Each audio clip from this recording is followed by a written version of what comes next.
please put it in the chat and we can address it when we get to that point. And it's possible we can sneak in a 5-minute break here and there too, because we're human.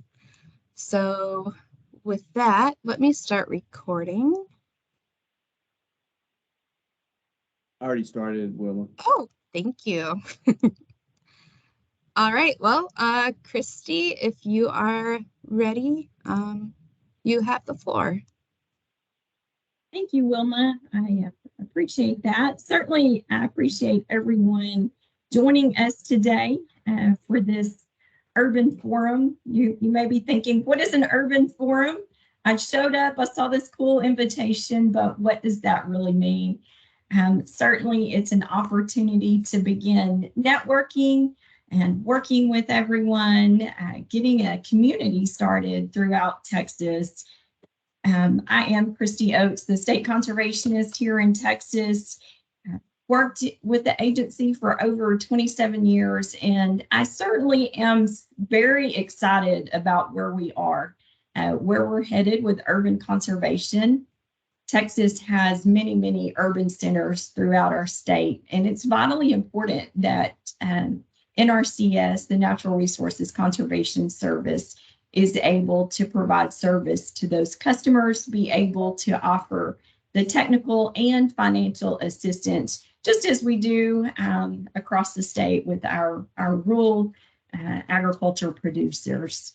I certainly want to highlight a few things for you today.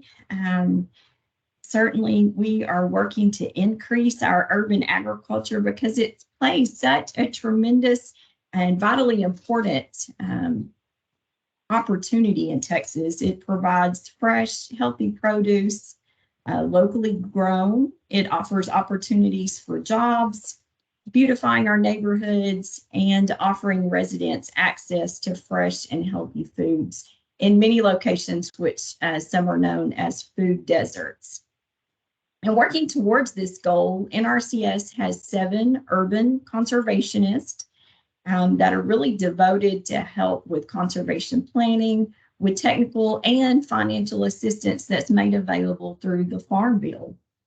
We are continuing to work with our outreach efforts as well.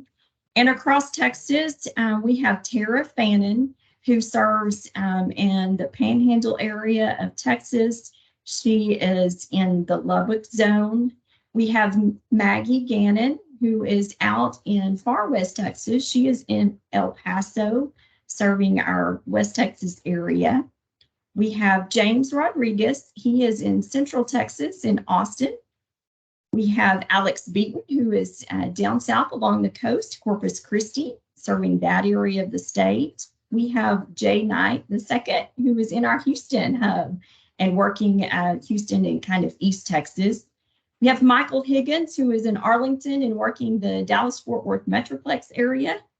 And we have, as you all saw early on in our opening, Miss Wilma Tischler, and she is our new state urban conservationist for Texas. So I'm very grateful for this team. They've been in place, most of them for some time now, have really started networking. Many of you have met them, and for those that you have not met, I encourage you to reach out and connect and start just building that network. One of the great things that we're working towards collectively at USDA is our USDA People's Garden and working in our center in Dallas. This is an effort to increase educational opportunities and support the urban infrastructure. Our People's Garden initiative, the first one had a ribbon cutting there at our national headquarters there in Washington, D.C. And there were additionally 17 locations throughout the country that were highlighted for flagship opportunities for the People's Garden. Texas was lucky enough to receive one of those in Dallas, and it will be in place at the Texas Discovery Gardens. Next week on the 8th, we will actually have a groundbreaking ceremony to kind of kick off the efforts that are underway there. The produce that will be grown there at this garden will be donated to the community. So it's really building the education, the outreach, and just that local community. People can come, learn more about the gardens, be able to reap the benefits from what's grown and produced in those areas. The gardens themselves provide a benefit to the community. As I mentioned, it is a collaborative effort with not only USDA, but our great partners, many of which you will hear from today. We could not do this alone. It takes all of us. And one of the key pieces to all of this is the actual customers, the producers, those who are out there growing and providing resources for the people across the state and beyond. So with that, I'm going to turn it back to Wilma. But thanks again for taking the time to join us today. I hope you can meet some people, have a network. We can certainly continue the conservation conversation, as I call it, and really build capacity and educate and continue to provide services out across the state of Texas. So Wilma, I'll turn it back to you. All right, thank you so much, Christy. Next up, we have Kelly Adkins with Farm Service Agency. Good morning, everyone. Just want to say a big thanks to Christy and her staff for hosting the Urban Ag Forum. We have a very close working relationship with NRCS and Christy and her bunch, and it's getting stronger all the time. I am Kelly Adkins. I'm they call it the State Executive Director for the Farm Service Agency, U.S. Department of Agriculture. We're headquartered in College Station. A little bit about Urban County Committee. Whether it's a farm in a rural area or in the middle of a city, we want y'all to know that USDA is here to help. Urban agriculture includes the cultivation, the processing, the distribution of agricultural products in urban and suburban areas. Just good examples: community gardens, like Christy was talking about, rooftop farms, hydroponics, aeroponics, aquaponics facilities, vertical production. These are all just examples of the type of agriculture that we see in the urban areas. Tribal communities and small towns are also included. Urban farmers and gardeners work among a diverse populations to expand access to nutritious foods. They foster community engagement, as we've all already seen, provide jobs. We educate the communities about farming and expand green spaces. With the passage of the 2018 Farm Bill, it directed the U.S. Department of Agriculture, USDA, to stand up a new Office of Urban Agriculture and Innovative Production in order to institutionalize support for urban farming. This office, in an effort led by NRCS and with partnership with numerous other USDA agencies, including FSA, support urban agriculture. This office is charged with setting up FSA county committees devoted just to urban agriculture, creating a federal advisory committee for urban agriculture and innovative production through awarding grants and cooperative agreements. Since that passage of that 2018 Farm Bill, the office has established some 17 Farm Service urban county committees throughout the nation. And we're very fortunate enough that one of them is here in our great state in Dallas. And we're looking forward to great things coming out of this. These committee members, we call the county committee, they make the important decisions about how the Farm Service Agency programs are administered locally in their county committee, in their county, in their locale.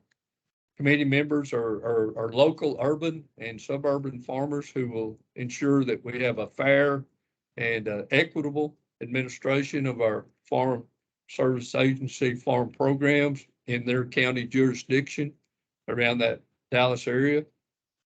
We're very fortunate that we have a fine Dallas Urban County Committee, and those members are, we have Coy Portier, Hyatt L. Jundy, and Chris Lee.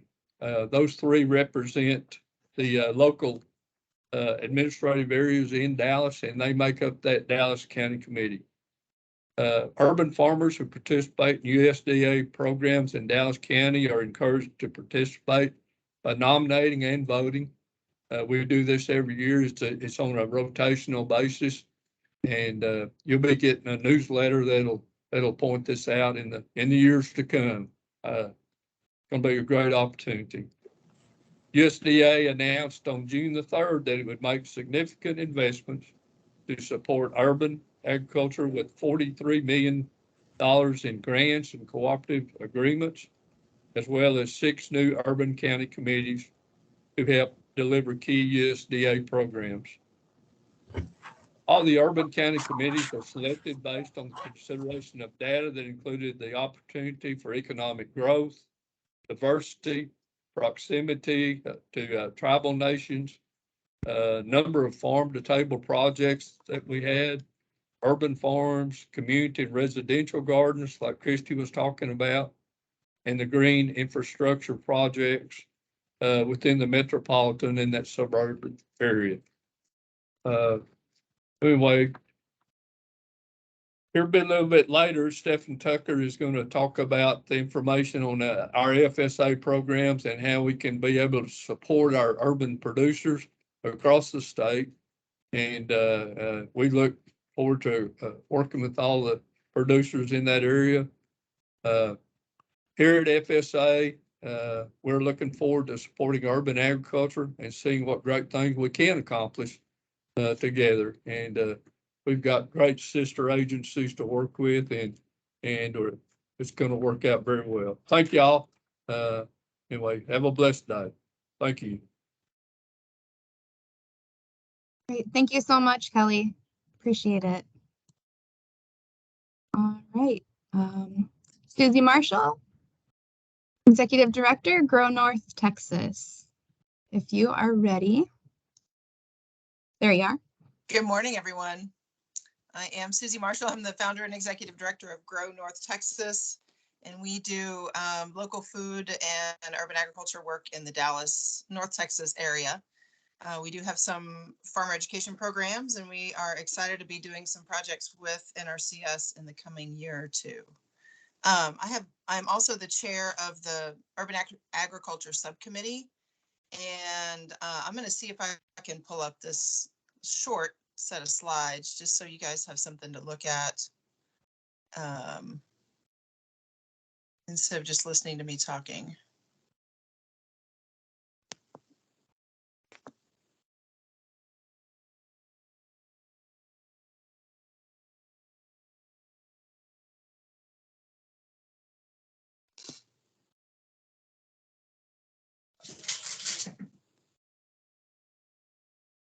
Can y'all see that? Yes, we can see him. Okay, thank you. All right, so this is really short, I promise. I just wanted to give folks who might not be familiar just a little overview of the subcommittee. The purpose of the committee is to help Texas NRCS review NRCS practices appropriate to urban agriculture operations and make recommendations to the State Technical Advisory Committee. That means that NRCS staff will bring things to the committee that they would like to do and receive feedback from us, either along with those things they bring to us or just in addition to help create programs that work for small farms, usually and urban farms. We kind of use those two interchangeably. And I also appreciate the fact that NRCS has created ways that farms within smaller cities can also be considered as urban. So I tend to use small and urban interchangeably. So forgive me. So just know that as I'm talking. So we're talking very small acreage, usually less than an acre, not always, but oftentimes located in, I apparently did not finish my sentence, located in a center of population, big or small in the state of Texas. Often these farms will use sustainable and organic production methods and have unique considerations for their urban settings. So we're hoping to make NRCS practices, at least for me, the goal of the subcommittee is to make these practices work for small and urban farms so they can participate and benefit from all of the great programs. Recently, we've been working with the NRCS staff to adopt additional EQIP practices that are more incentivized. They have a better financial assistance rate for small and urban farmers. So I'm really excited about that. I'm looking forward to kind of figuring out how those work and how well they work as they are right now, and if there are changes that need to be made. So if for folks that aren't familiar, because I wasn't when I first started, the State Technical Advisory Committee is statewide and it advises, provides input to the state staff. And then there are other subcommittees in addition to the Urban Ag Committee. So I didn't try to name those because I'm not sure what all of them are, but that's the flow of information for those of you out who have not been connected to these structures in the past. And we are looking for more urban farmers to join our committee. We'd love the folks that are on it, but we'd love to have more folks interacting with us and providing input on a regular basis. So if you're interested, please let me know, or Michael Brooks in the Arlington office. He can also bring you on. He's our main staff liaison. I think that's the right term. I'm not sure, Michael. But we'd love to have some more folks join us. So.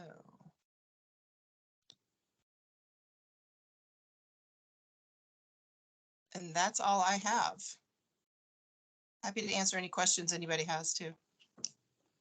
Yeah, at this time we can open it up for questions, comments for Christy, Kelly, or Susie, or generally anything that's been brought up. Susie, I have a question for you. Okay. For the subcommittee, do you have to be in the area to participate, or can you live anywhere in Texas? Anywhere in Texas. I just happen to be based in Dallas. We have folks, one of our growers that participates is down in the Valley. We've got folks from Houston, Fort Worth. I can't remember where else. Awesome. That makes it a lot easier. Yes.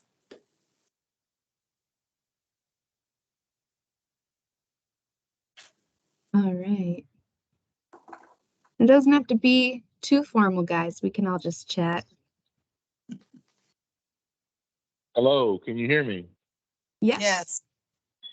I am Marcus Russell, president and founder of Commissaries Very Necessary. And we're just elated and happy to be on this call and to know that there are other organizations that are doing their due diligence to bring sustainability to the DFW area. We are currently, since 2019, have been helping build community gardens, influencing people to build community gardens since 2019. But the fact is that there's no sustainability in community gardens in Dallas. And, maybe not in the DFW area. I'm from Oak Cliff. I graduated from Carter High School. When I ride around Oak Cliff, I see a plethora of churches with dead community gardens in their backyard, schools with dead community gardens. And so Commissaries Very Necessary just wanted to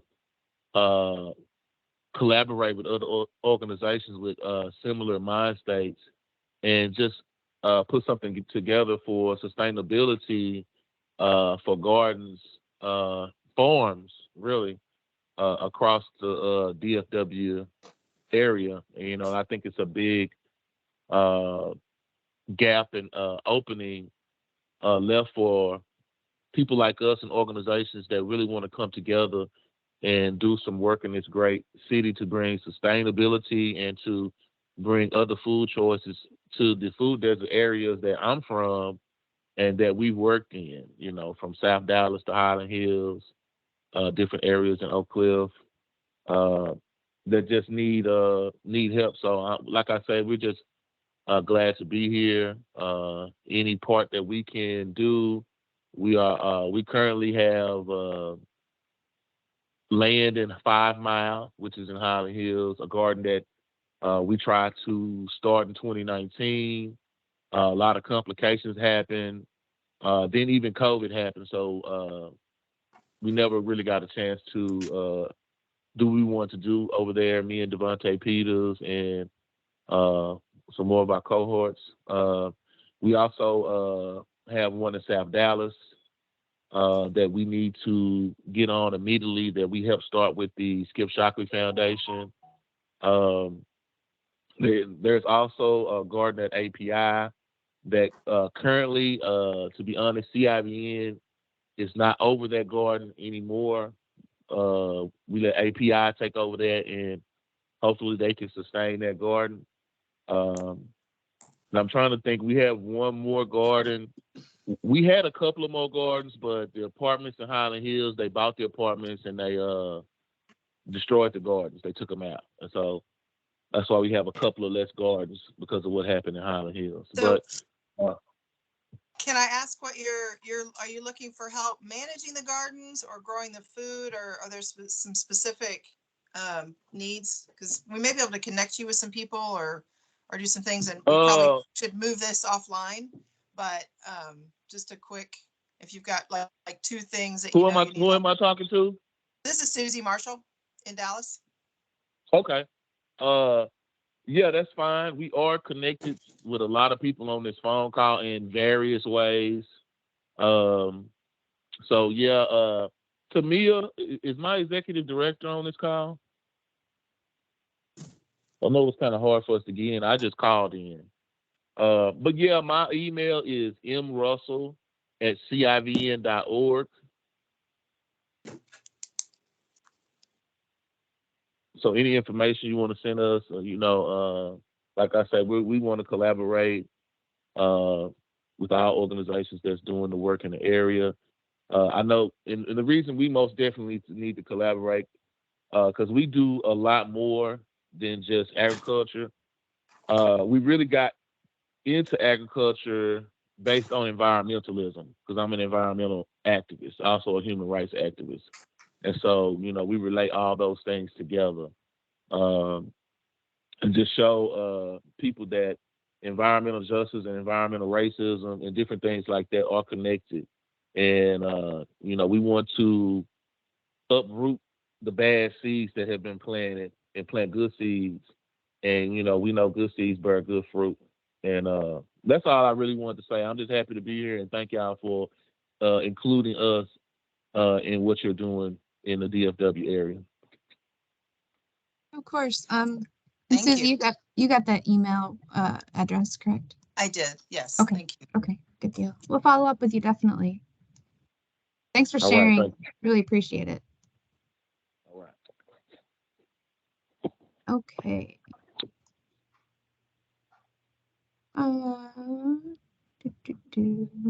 Ted Herrera, you raised your Hi. hand so nicely. Yes, good morning, good morning. I just have a question, Wilma, for Yeah.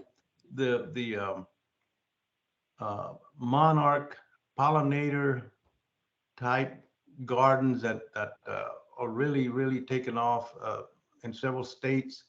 Do you see a place for some of the funding opportunities under urban ag for gardens like that? Yeah. Go ahead. Sorry. I'm sorry. I'm sorry, I got finished. excited. Yeah, there's always room to look at pollinator plantings, especially targeted towards monarchs in urban areas. I did some work in Detroit, and we did a lot in the open lots there with not just high tunnels and vegetables, but creating pollinator habitat. just depends on the site and, you know, how you want to manage it, if that makes sense. Yes. Thank you. Mhm.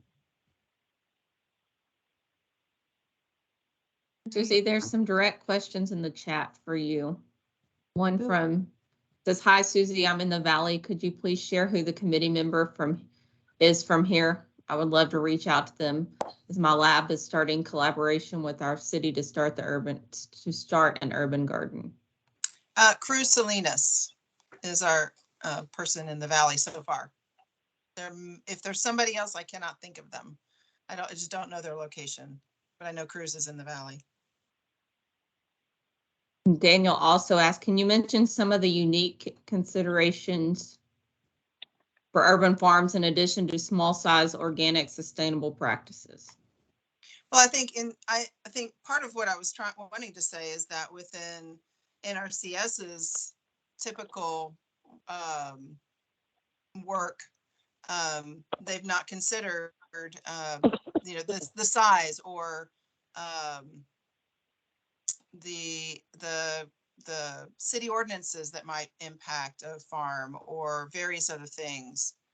That was kind of what I was meaning.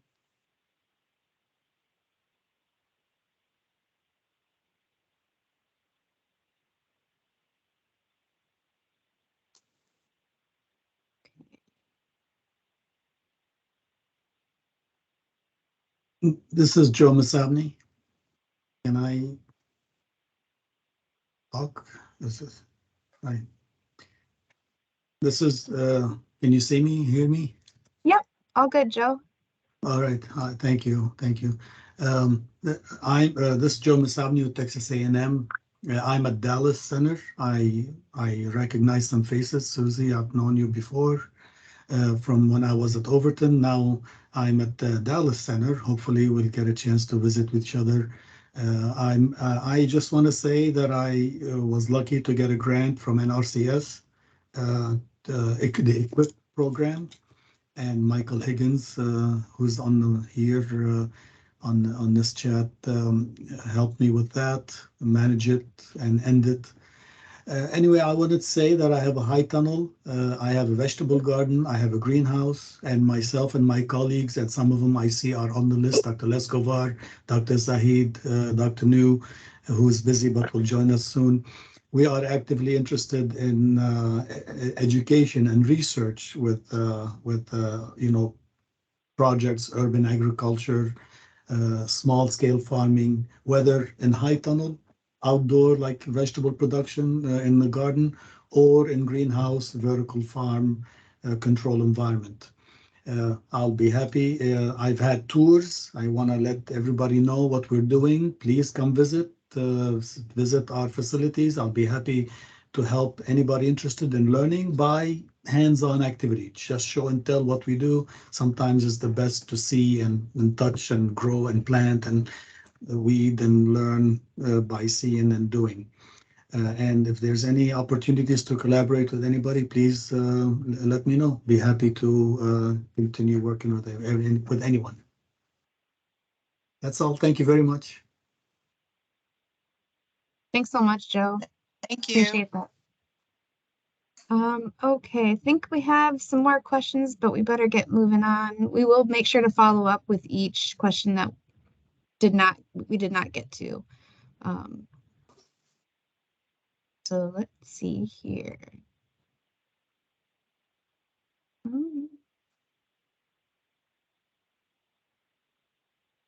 All right, Stefan, are you on the line still? I am. Okay. Can you hear me? I can. Let me pull up your slides. Okay, perfect. Thank you. Okay. Okay, so next, everyone, we're just going to talk a little bit about USDA programs and what's available from Farm Service Agency and Natural Resources Conservation Service. Up first, we have Stephen Tucker, who's the County Executive Director with Farm Service Agency. And I will share my screen. Just 1 second. Sounds good. Just let me know whenever you get it up.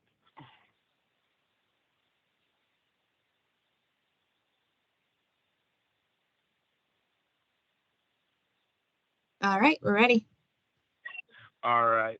First off, I just want to apologize because I was not able to be in the office today to be able to kind of, I guess, manage my own slides. But thank you, Ms. Wilma, for helping me on that part of it. But like she said, my name is Stephen Tucker. I'm a county executive director for the Farm Service Agency.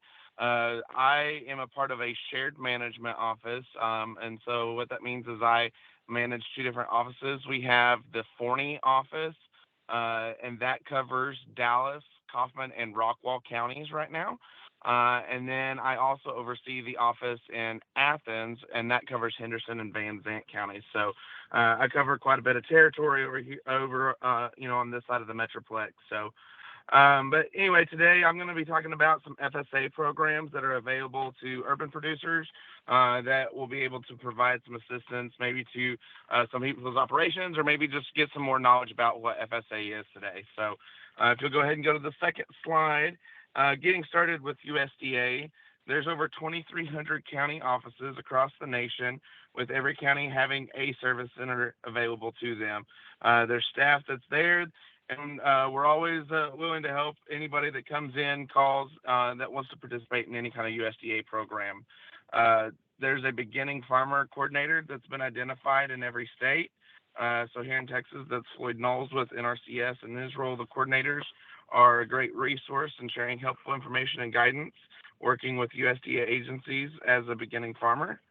And if you haven't been to your local FSA or NRCS, like the service center before, I'd really encourage you to stop by, probably give us a call before you come in. I know a lot of times NRCS is out in the field, or FSA has a lot of appointments. So, I encourage you to really call before you come in, but everybody should be very welcoming, to come in. So if you ever want to come into the Forney office, just give me a call, and we'll definitely set up a time for you to come visit. So if you are not in the DFW area, then you can go to farmers.gov/service-locator.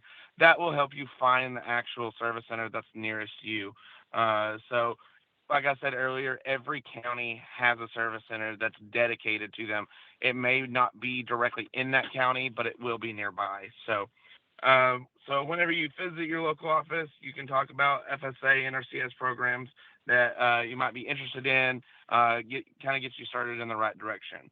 On the next slide, there's some few things that you might want to know prior to your first visit coming in, and what you should be prepared for, and really stuff that if you're prepared to start participating, of what you would provide. So we would need some sort of proof of identity. That's usually a social security card, is a standard one, a driver's license. If you are a part of an entity, we would want your EIN, your taxpayer number. Then the next thing we'll need is basically proof showing you own the land. So that would be a recorded copy of your deed if you own the land, or maybe a written lease if you do not own that land. Any kind of rental agreement, survey plat, something like that, that we can locate that land and show that you have actual control over operating that land. So a little bit more on entities. Like I said earlier, we would need your EIN number, but we would also need, the actual how that entity is set up, the articles of incorporation, trust documents, estate documents, partnership agreement, all of those. That would be kind of a standard entity, foundation there that we would need. Having those items ahead of time will really help us out. It'll help you out. That way everything kind of gets started off pretty smoothly. So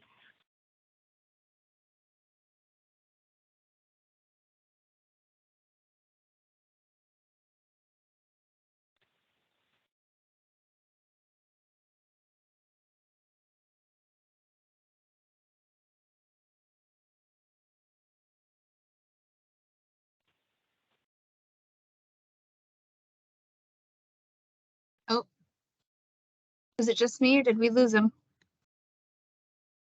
We lost him. I was just wondering that suddenly Okay. that silence. We all lost. Oh no. I don't know. Okay, I keep getting Oh. muted. Sorry. Oh I goodness. guess if Okay. some, I don't know if somebody's hitting like an all muted button or something, but Oh. that's I think that's what happened. I That did not could actually I didn't fall off the edge of the earth. Okay. I was like, uh-oh. Okay. No, all good. Can y'all can hear me now? Yes.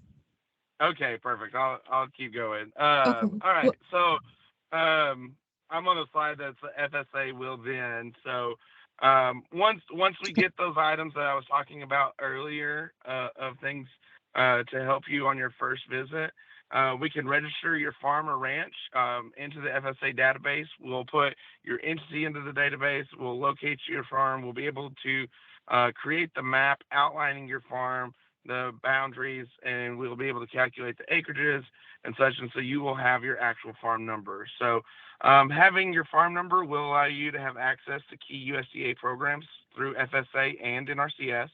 It will allow you to vote in the FSA county committee elections, like Mr. Atkins talked about earlier, and receive routine program notifications. Next slide. FSA has two major categories of offering, working capital and disaster assistance, but also known as farm loan programs and farm programs. So I'm going to kind of talk about the differences in those and more specifics on those. So we have a variety of loan programs to meet different types of needs, whether it be for an improvement project, expanding an enterprise, getting started on or purchasing a farm. Farm programs are more of the disaster type of programs for all types of producers, ones that have to recover from natural disasters, or when there's a serious economic disruption. The biggest example of that would be like COVID. We had a couple of different COVID programs that helped due to extreme market distress. So farm programs also work to offset the cost of organic certifications. They have low interest loans for commodity storages. So those are a few things over programs. We'll go into some details here in just a little bit. So the next slide is talking about crop acreage reporting. So you can file your crop acreage report by filling out the 578. So each year, USDA agencies collect data relating to crops through these crop acreage reports. If you want to participate in, I'll say many USDA programs, including crop insurance, a lot of our safety net programs, our conservation programs, a lot of our disaster assistance programs, you must have a timely filed acreage report. We do have some provisions that may help on late files, but we do have very strict guidance on on deadlines of that. So I really encourage people to report their acres every year, get to know those annual deadlines. That way you can get those reported in. It really helps us out, and it really helps you as the producer out. So you can file the crop acreage report out on the 578 form. Your local FSA, USDA Service Center can help you do that. We'll provide maps and everything. And if you ever have questions about deadlines, we'll be able to help there. So things that go on these would be the crop type, the intended use.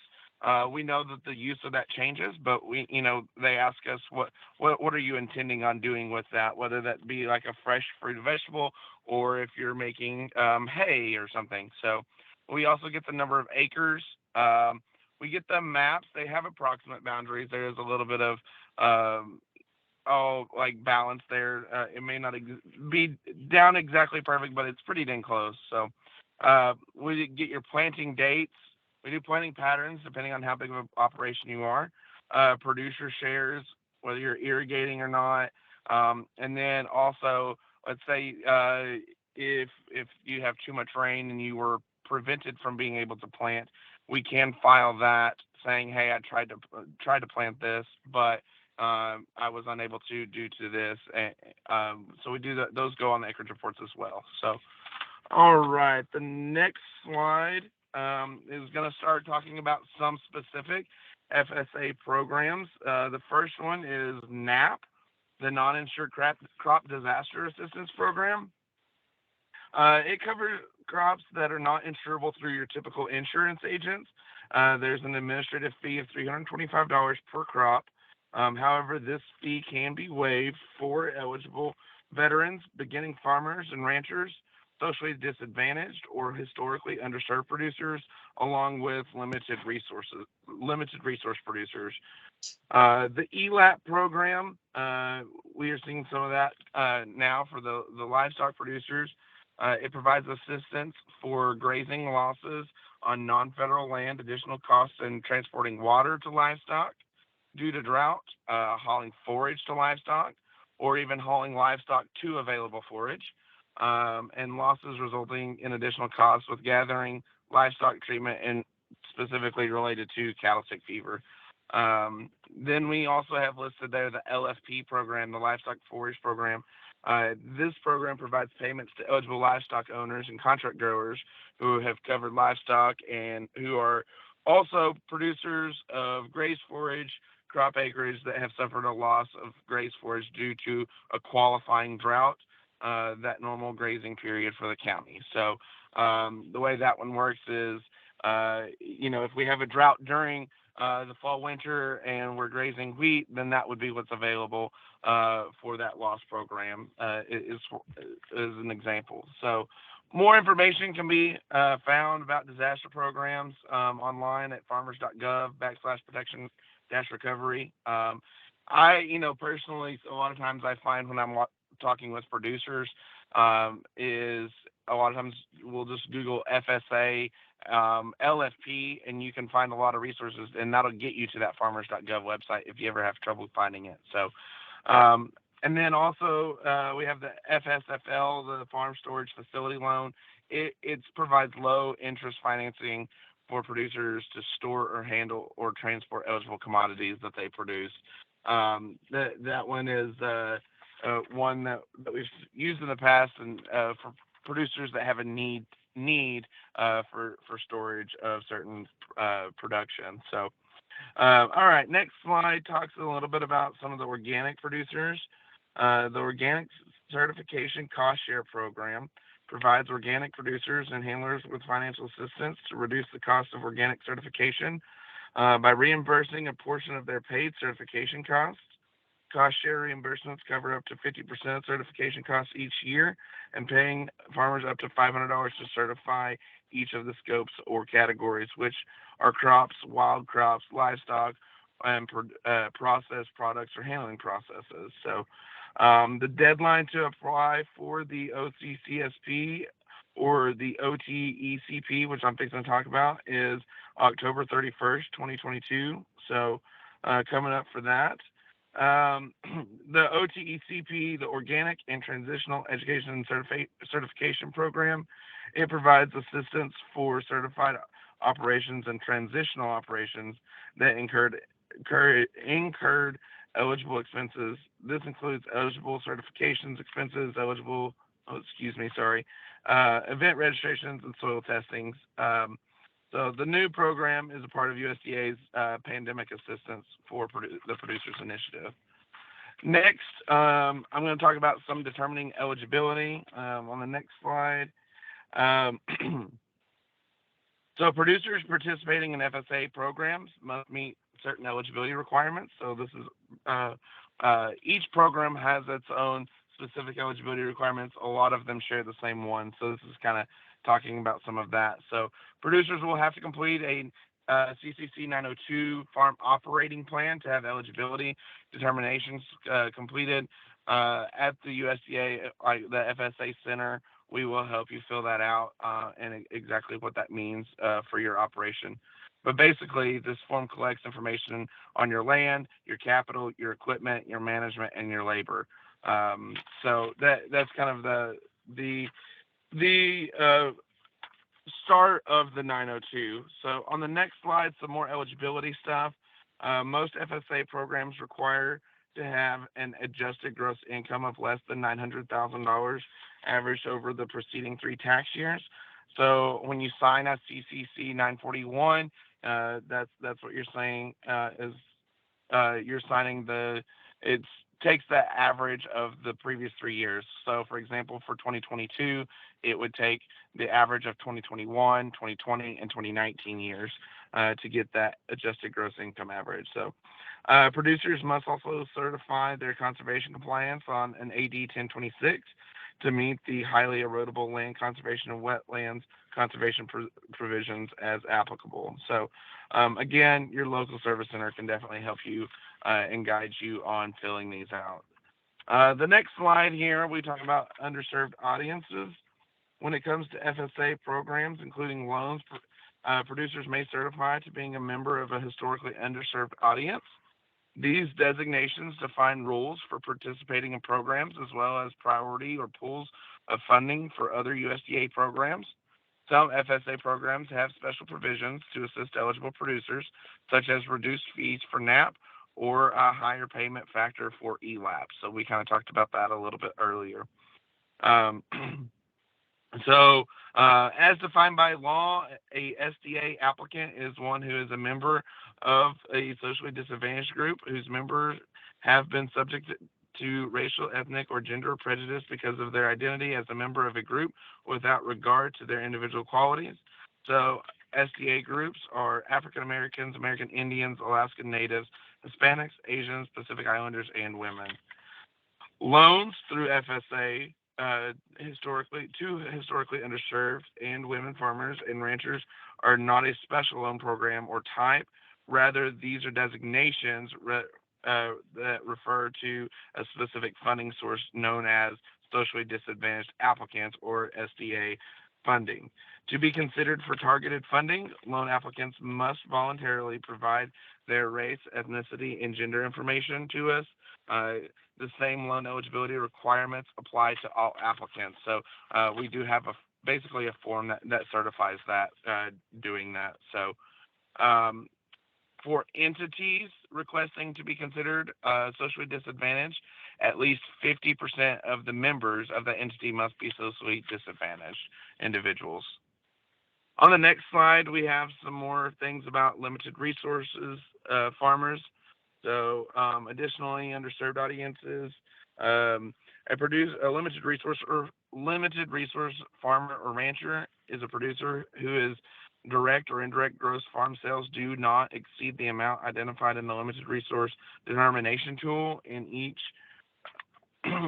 of the 2 calendar years that precede the complete taxable year before the relevant program year. So kind of some specific wording in there to figure out whether you fit into that mold or not.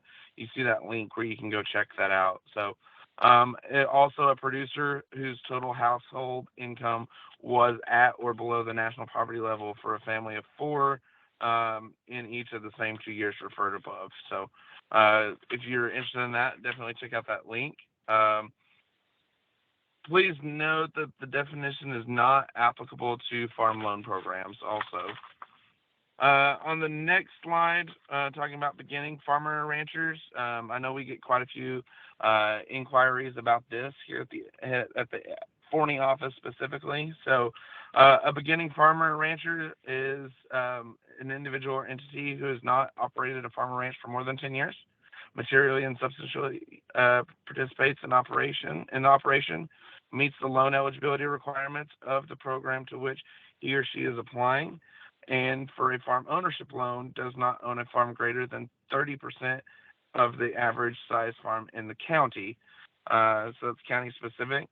That last point, that the 30%, does not apply to the SDA loan applicants, but just the beginning farmer rancher. A veteran farmer rancher is one who has served in the armed forces and who has not operated a farm or ranch more than 10 years, and has obtained a status as a veteran during the most recent 10-year period. And again, the same rule applies with an entity. At least 50% of the members must meet the definition for the applicable audience for the entity to meet that requirement. So the next slide, we're going to switch over to a few farm loans. ideas. So FSA farm loans are considered progression lending. Unlike loans from commercial lenders, FSA loans are intended by temporary in nature. Our goal is to help producers graduate to commercial credit, and our farm loan staff is available to help borrowers through training and credit counseling. The FSA team will help borrowers identify their goals to ensure financial success. FSA staff will advise borrowers on developing strategies and plan to meet their goals, graduate commercial credit. FSA borrowers are responsible for the success of their farming operation, but FSA staff will definitely help in the advisory role and providing those tools necessary and help producers achieve their goals and manage their finances. So, next slide talks a little bit about the general eligibility requirements, direct and guarantee applicants. Some things: they must not be delinquent on federal debt, have manageriality of the type of loan requested, not have caused the agency to have a loss by receiving debt forgiveness. That does have some exceptions to it, though. In addition, they must also have not been convicted of planting, cultivating, growing, or producing, harvesting, storing controlled substances within the last 5 years. The next slide discusses some direct loans. FSA looks at a whole global financial picture: gross farm income and expenses, owner cost of living, personal debt, farm income, owner operator income, bottom line, all expenses and debts being paid, and is there any cash left, that type of stuff. FSA can provide 100% of the financing needs, unlike commercial lenders who may require a down payment. So let's look at what that takes to be eligible. Develop a realistic farm business plan, provide adequate collateral for the loan, agree to take borrower training courses, and if required, graduate to a private sector credit, not exceed restrictions on years eligibility, have eligible education, training, or farm experience that provides the prospects of success. Things like certified through qualifications can reduce the 3-year experience requirement. The 3 years of management decision for production and operation, not just purely farm labor, actually making management decisions there. The next type of loan on the next slide is microloans. Microloans, and this is probably a loan that I know discussing with other people in the agency that I think FSA is kind of, I guess, excited about the potential opportunity that we would have to be able to assist producers specific to urban farming. And so microloans are limited to $50,000, and they have a similar application process. Less paperwork for sure. There are both ownership and operating microloans.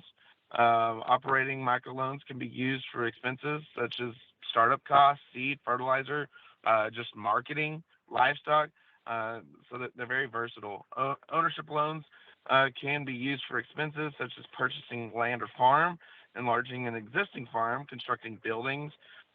Experience requirements have been modified to accommodate applicants. Small businesses, management, and military experiences can count towards management requirements for ownership loans, while working with a mentor can modify the count towards operating loan requirements. Operating loan repayment terms are 1 to 7 years, while ownership loans are up to 25.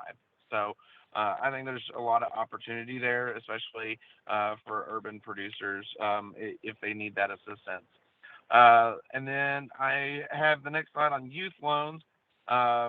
Youth loans, FSA offers this as a program, make low interest loans to eligible youth to start operating income producing agricultural related projects. And depending on the type of project, loan funds might be used for several different things. They can buy livestock, seed, equipment, supplies, rent, repair needed tools, equipment. Lots of versatility there too. The maximum loan amount on a youth loan is $5,000. It doesn't mean that they have to take it all at once, but they can't have more than the $5,000 at any given time. Youth are required to participate in 4-H or FFA, or if those are not available, a qualifying youth organization program. So this program can help youth build some credit with it, and it's very helpful for them learning that whole loan like the protocols and exactly how that really works. So I've seen definitely a few of those go really well. Um, a couple of last notes that I have on the next couple of slides. The next thing is FSA's policy to provide equal opportunity in all programs, services, and activities to limited English proficiency persons.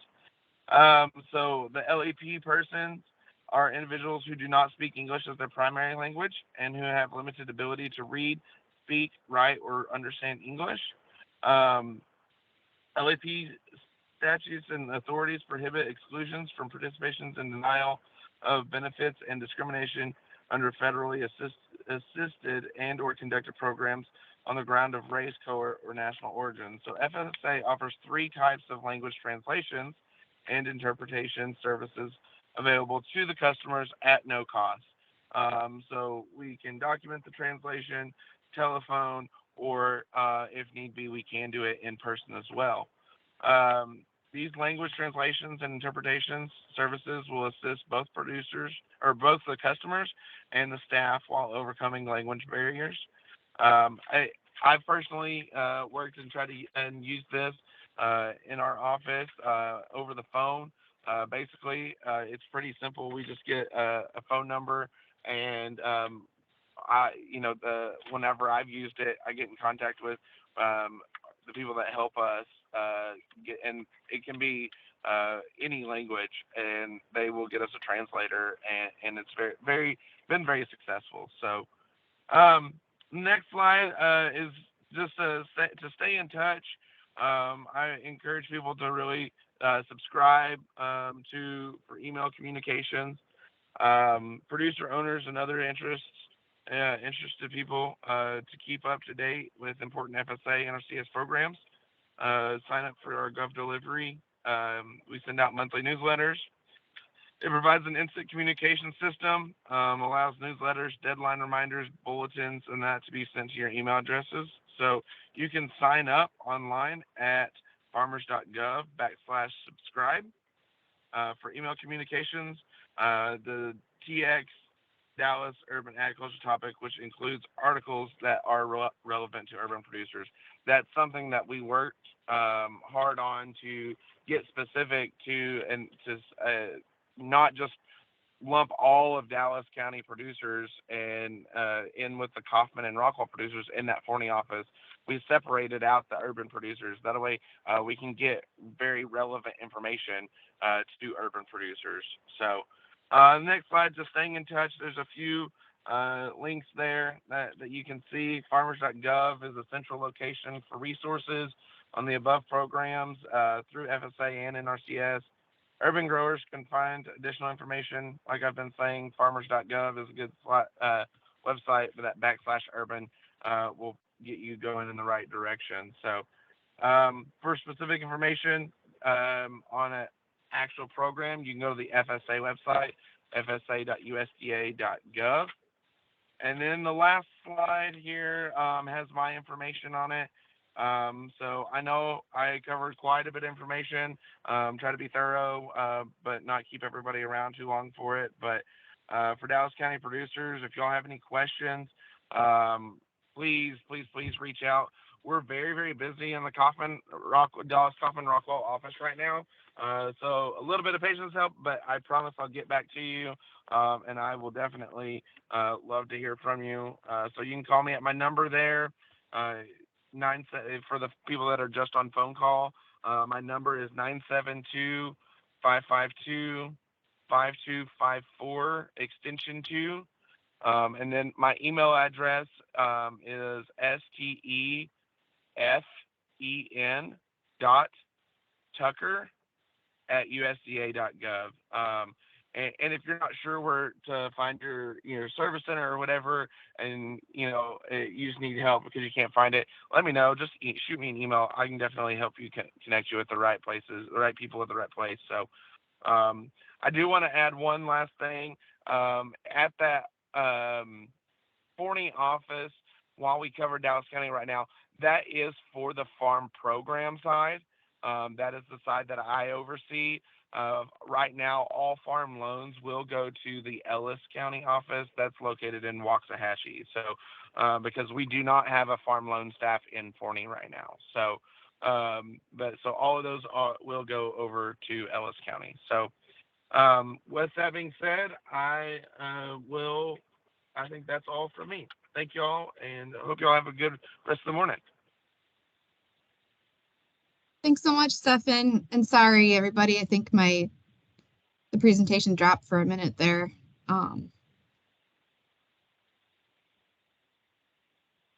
Okay.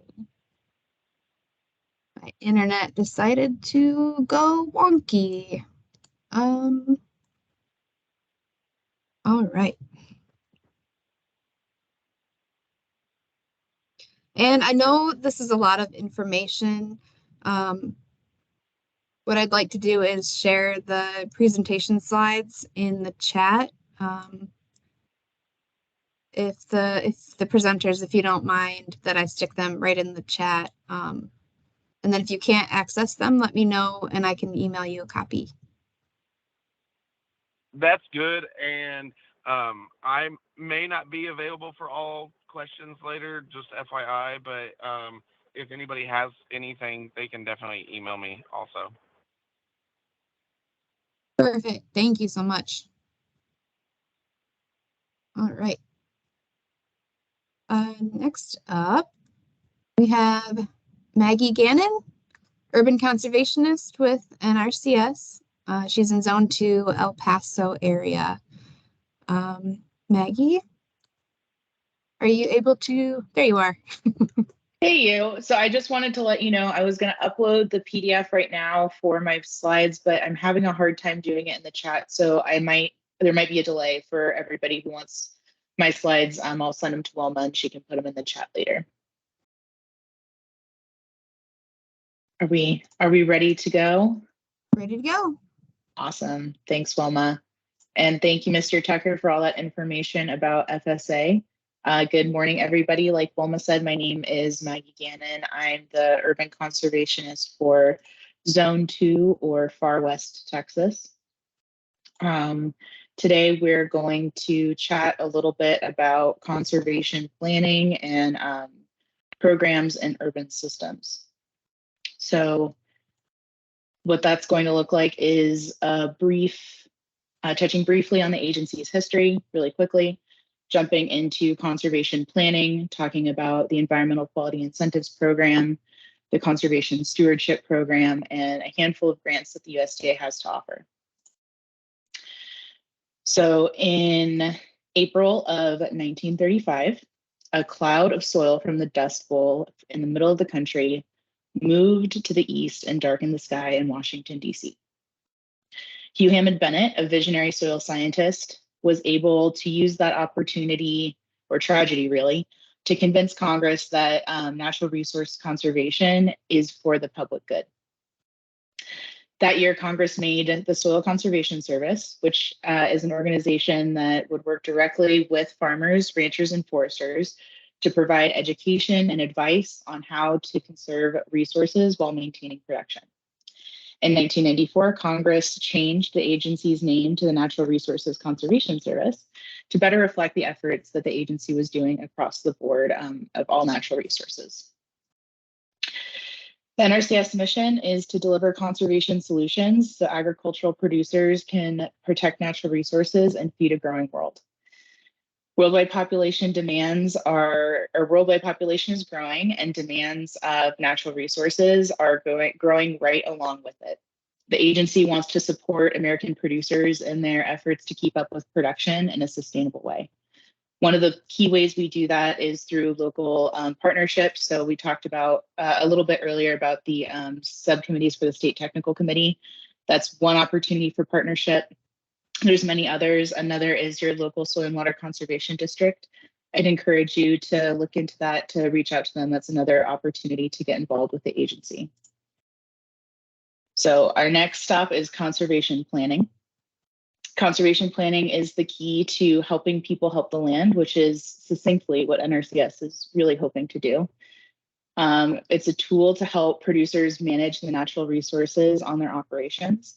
And NRCS's objective with conservation planning is to help clients manage resources for sustained use and productivity while considering economic and social needs. Before we get into the conservation planning phases, I like to touch on some key phrases that we use at NRCS. And if NRCS has the pleasure of partnering with you, you'll hear us say these words a lot. So the first one is natural resource. And I'm going to take advantage of the chat feature and ask that y'all indulge me a little bit. Open up your chat function if you can, and put in a few words about what you think natural resource means or what they are.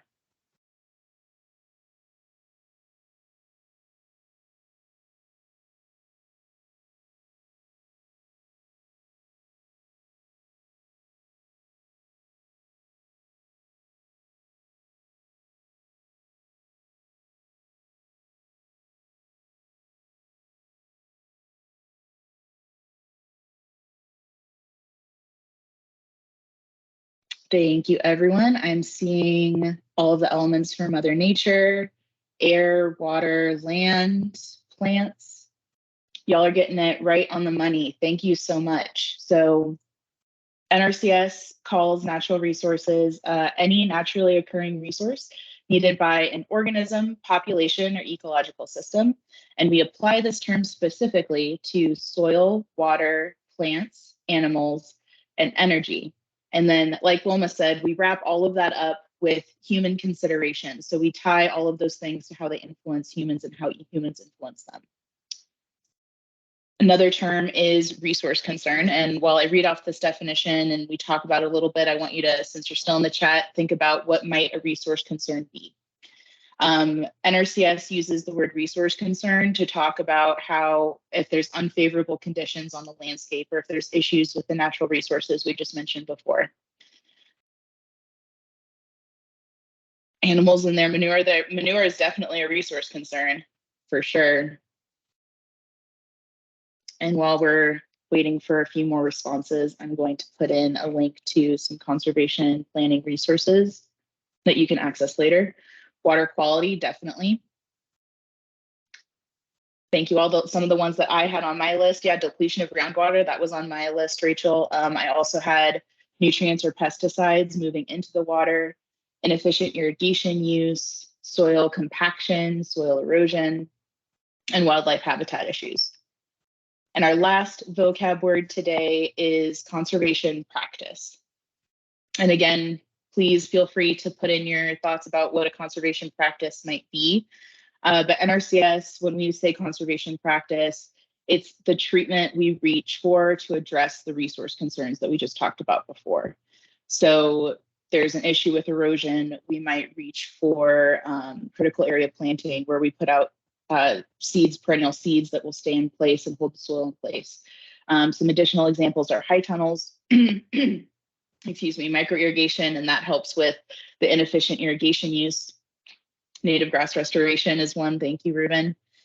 Cover crops, pollinator plantings, and more. So now the conservation planning process. The conservation planning process is a nine-step situation. They can be easily divided into 3 phases. And these phases cover implementation, evaluation of implementation, development, and evaluation of a conservation plan. The planning process is dynamic, so it's not really a checklist. You go through it as best you can, but there's always opportunities to revisit all of the steps as you're continuing to create the plan. And even as implementation happens and evaluation happens, that implementation and evaluation can lead to more identification of problems, determining objectives, etc. Conservation plan identifies the producer's conservation objectives and assesses and analyzes the condition of the natural resources on the landscape. The conservation plan will offer alternatives, it documents decisions, records progress, and tracks successful completion of conservation practices and systems.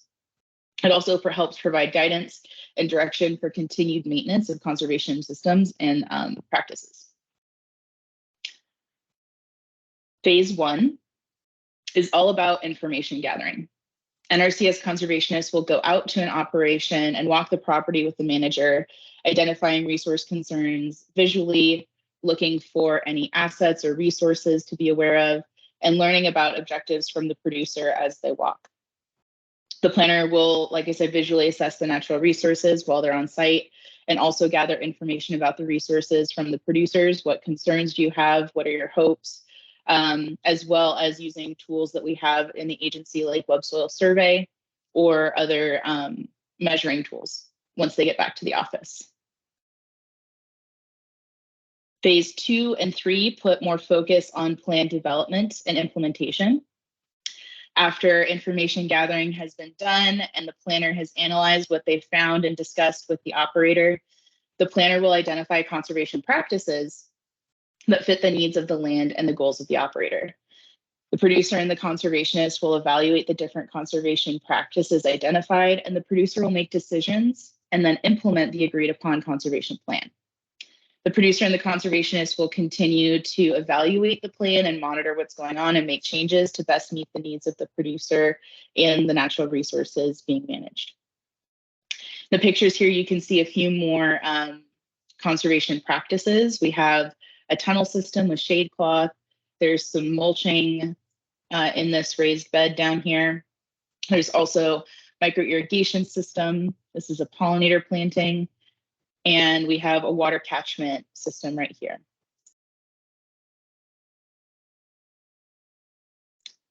Now we'll go into financial assistance programs. Financial assistance programs, excuse me, help cover the cost of implementing the conservation practices that we talked about earlier. Specifically the ones identified in a conservation plan that you helped develop with your NRCS conservationists. These are not grants. They are not intended to cover the full cost of implementing the practices. There are many different kinds of financial assistance programs through the NRCS, but today we'll be focusing on the two most commonly used programs, which are the Environmental Quality Incentives Program, or more commonly called EQIP, and the Conservation Stewardship Program, more commonly called CSP, because the government loves acronyms so much. So the Environmental Quality Incentives Program, or EQIP, is a tool to help producers implement the conservation plans that they developed with their NRCS conservationists. EQIP is a voluntary conservation program, helps agricultural producers maintain or improve production while conserving natural resources. The producers will partner with NRCS to implement structural, vegetative, or management conservation practices depending on the resource concerns present on the landscape and the objectives of the partner. But typically they're going to address, like we said, resource concerns like soil erosion or groundwater depletion and air quality. The application is open year-round, so you can always walk into an NRCS service center to start the process and start our partnership. There's a handful of things that you need to know about EQIP, and we call it eligibility. So it's like a checklist for if this program is a good fit for you, or it's some things to consider. As Mr. Tucker mentioned, farm numbers, he mentioned farm numbers in his presentation. They're kind of like the gateway to NRCS financial assistance programs like EQIP and CSP. So your first stop, you're more than welcome to come talk to NRCS and we can do the conservation planning. But farm numbers are really key and important to establish, and all of the farm records that Mr. Tucker spoke about, they go hand in hand. Conservation planning and NRCS, we work really closely together. So in addition to your farm number, some other aspects of producer eligibility include being an agricultural producer, which means you're an individual, legal entity, tribal, government, or joint operation managing land for agricultural production, like raising animals, growing produce, or cut flowers. You need to have a social security number or an employer identification number, like Mr. Tucker mentioned. You need to have control of the land, either by owning or renting, leasing. You need to make less than $900,000 of gross income per year. And you need to be in compliance with the highly erodible land and wetland conservation plan, like Mr. Tucker mentioned, for some FSA programs. And like he said, if you are not sure if you have any of those things, the highly erodible land or wetland conservation plan, reach out to your local service center. They'll be more than happy to help you explore that. In addition to producer eligibility, there's also land eligibility. Land can be privately owned, it can be tribal land, or publicly owned property that is being leased to a non-government entity. Excuse me. Non-government entity. Similarly to producer eligibility, land must be producing agricultural commodities like livestock, forest-related products, or crops. If your resource concerns can be addressed through an irrigation-related practice in the conservation plan, there's some irrigation history requirements that need to be met that your local field office can explain in more detail and help you navigate. Lastly, the property has to have a resource concern. Like we talked about before, resource concern is another way to say that there's an opportunity to conserve one or more of the natural resources. Having one or more resource concerns means that NRCS has identified opportunities to improve natural resources on an operation through implementing conservation practices.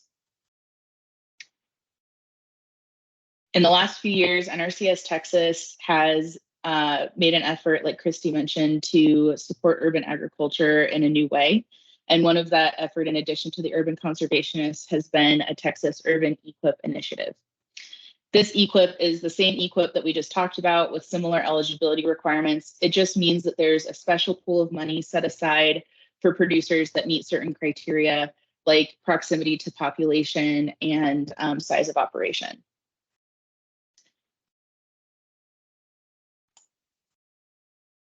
Conservation Stewardship Program. What is CSP? It's really similar to EQIP as far as conservation planning, but Conservation Stewardship Program provides activities that build upon existing conservation practices that you're already doing. CSP is not just for large operations, and it can be very beneficial to small and urban farms as well. Some cropland examples for CSP are on the screen. When you are working with the Conservation Stewardship Financial Assistance Program, you again work with your local NRCS service center to develop a conservation plan for your operation.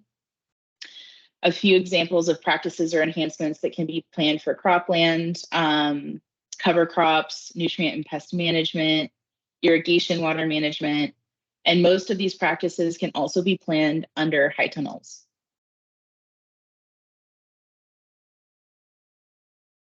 If you are considering exploring conservation stewardship or the CSP Conservation Stewardship Program as a financial assistance option, it is good to know that you will have to demonstrate control of the land annually for 5 years or the term of the Conservation Stewardship Program contract. So you don't have to prove all 5 up front, but every year we're going to have a conversation, and one of the aspects of that is showing through farm records that you have control of the operation.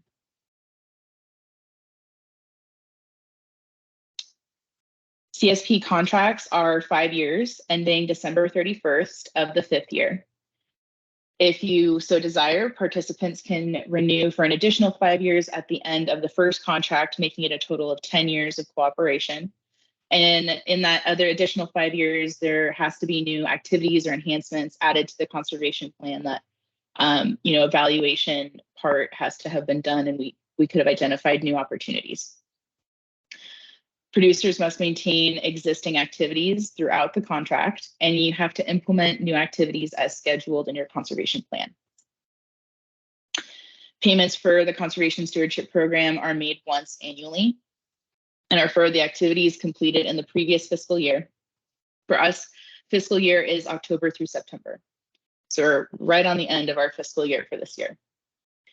Payments are based on 2 components: maintaining the existing conservation based on the operation type, acres, and number of resource concerns met at the time of application, as well as implementing conservation activities based on the quantity installed, practices or enhancements. Those are two different types of assistant mechanisms to address resource concerns.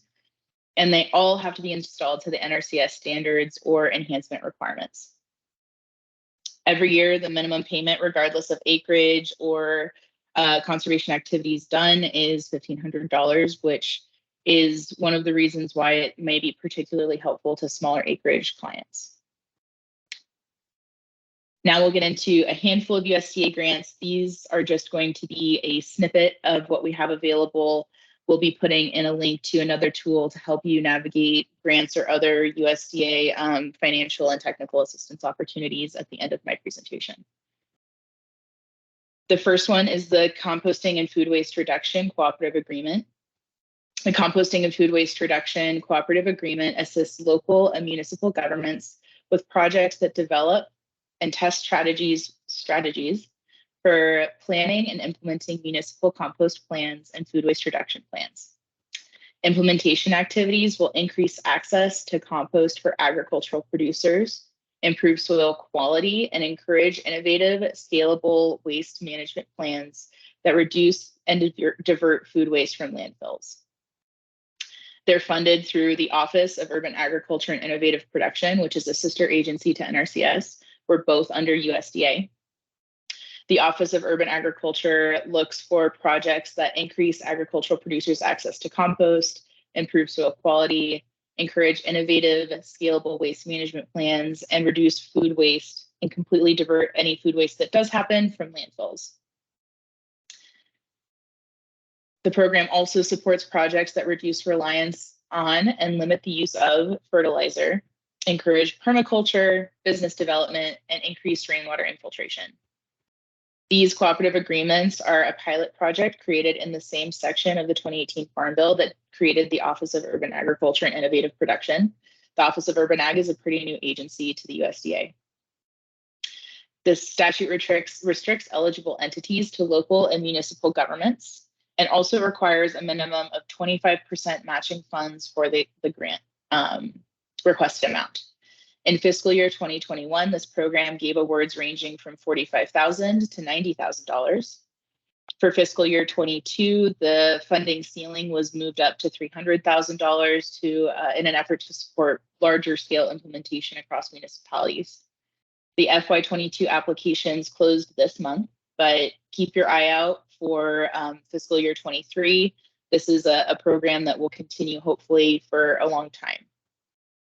And I have another link. I have a link to more information about all of these grants that I'll put at the end of my presentation, so you all can visit and read up on the ones that interest you most.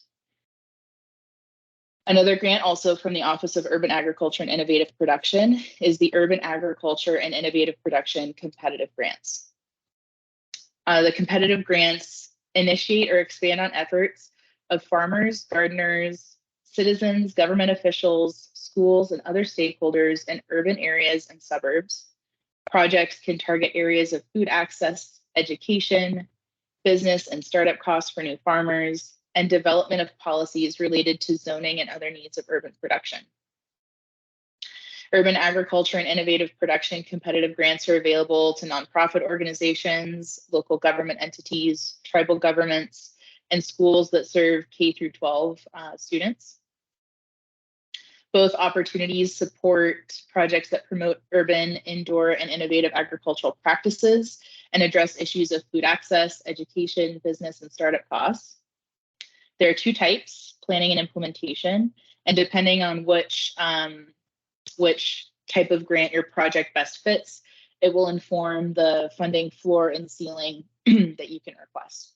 Again, the fiscal year 22 grants recently closed, but keep your eye out for FY23. The last grant we'll speak about today is the Texas Partners for Conservation program.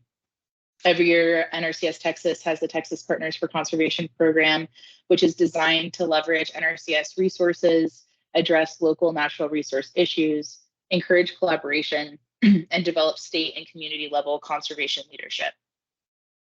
Its purpose is to accelerate the development of conservation plans that will address environmental quality issues on agricultural lands within Texas and outreach to historically underserved producers and clients. So the priorities for this year are listed on the slide. No matching was required. The funding amounts were 30 to 150,000 for fiscal year 22. And eligible entities are also listed on the slide. Again, this funding opportunity for this fiscal year closed. We're almost at the very end of our fiscal year, but we wanted to share about these opportunities with you now so that you and your partners can keep your eyes out for these grants and others in the future. And if all of that sounded interesting and it was a lot of information, please contact your local NRCS service center or any of the urban conservationists on the call if that's what you would prefer. The service center locator link will be in the PDF of my slides when those get loaded. And we also have a slide dedicated to the urban conservationist points of contact. I think it's been put in the chat a handful of times, so I'm going to skip over this pretty quickly and go straight into questions and answers. Are there any questions, concerns?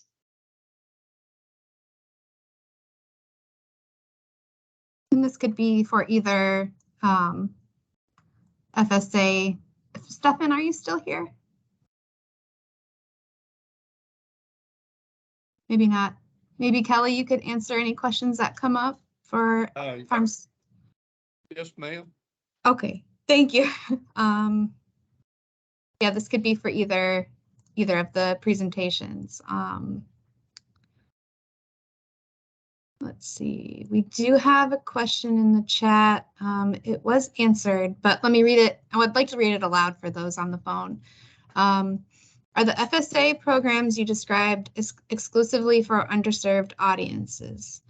And Alex replies, FSA programs are not exclusive. However, programs may have different qualification requirements, so it's recommended to visit with your local FSA official to explore which program would be best to meet the producer's needs. Did you have anything additional for that, Kelly? No, that's a true statement. He answered that correctly. I mean, all of the disaster programs, livestock, like Stephen was talking about, the NAP program, which is it's kind of like an insurance program on non-insured crops that are typically through crop insurance. All of those they're not exclusive. They're available to all of our producers, all of them. They're just in some instances, loans or some of these programs, there's an extra incentive if that does apply. But no, it's they're open to everyone. Thank you. If anyone else has even an old question that's burning on your mind, let's see.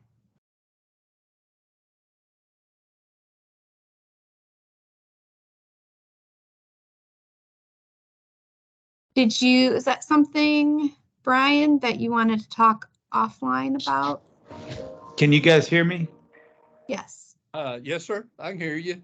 Okay, excellent. Yeah, no, I actually just run a small farm of with vegetables and a lot of fruit trees. And one of the things that I was looking forward to with FSA was hoping to get like a micro loan from them. Oh, yes, sir. Specifically to go ahead and of course plant fruit trees. The one thing with fruit trees, as probably a lot of you guys know, it takes a long time for them to actually produce fruit. Anywhere from probably 3 to 5 years for some, peaches, figs, citrus, whatever it might be. The one thing I ran into is that they wanted, at least with the FSA, they wanted financial statements of how much my farm can actually repay back to these loans, while I told the particular person I was dealing with that I actually still have a regular job besides my farm stuff that I do.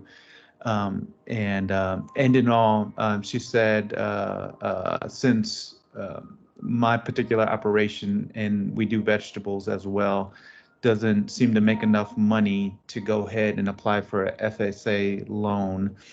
I don't know if other people run into that, where you have to have an established farm to actually apply for FSA, or maybe it was just my case, because even though I could repay back the loan with my regular job that I have, it wasn't allowed due to my farm not being able to pay back that loan. I don't know if that makes any sense to anybody. No, I mean, yes, sir. Yeah, I understand it. I'll tell you what, is it Brian, right? Yes. Yes, sir.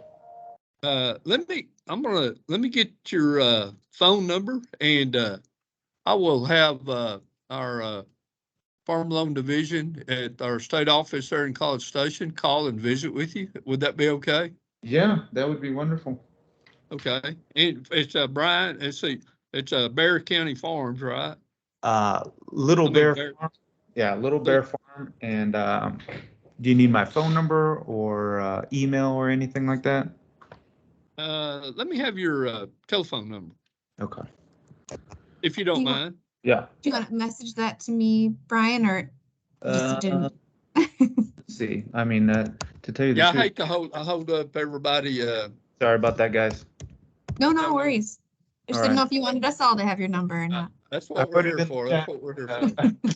Of course, anybody wants to call me, you're welcome to call. But Okay, fair enough. but yeah, there it is. It's in the chat. So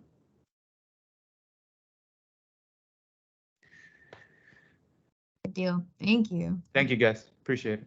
Mhm. Brian, thank you. And, somebody will get a hold of you. Thank you.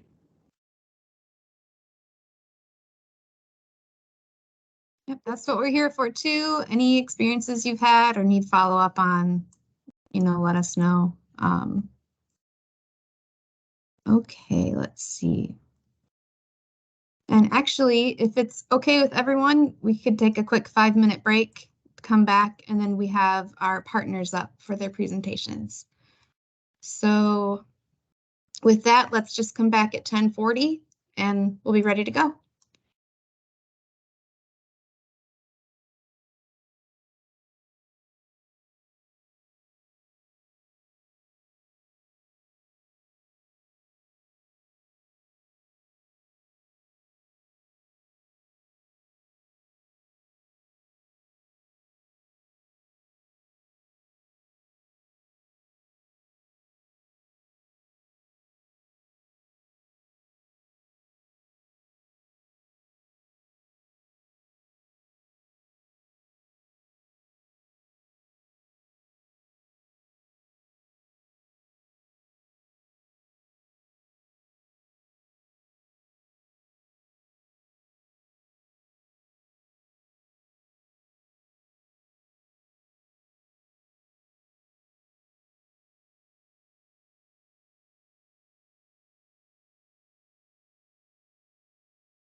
Okay.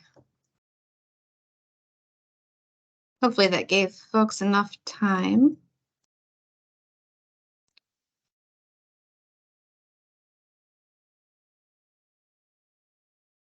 Could y'all throw me a reaction, thumbs up maybe or something if you're back?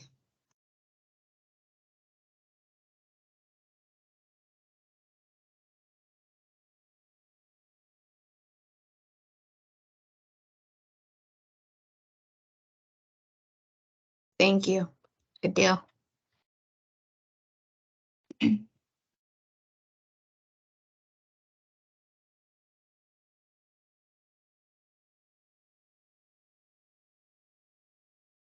Okay, so we just did a little pop-up poll. If you guys don't mind throwing in your answer, and then if you want to put in the chat what agency you've worked with.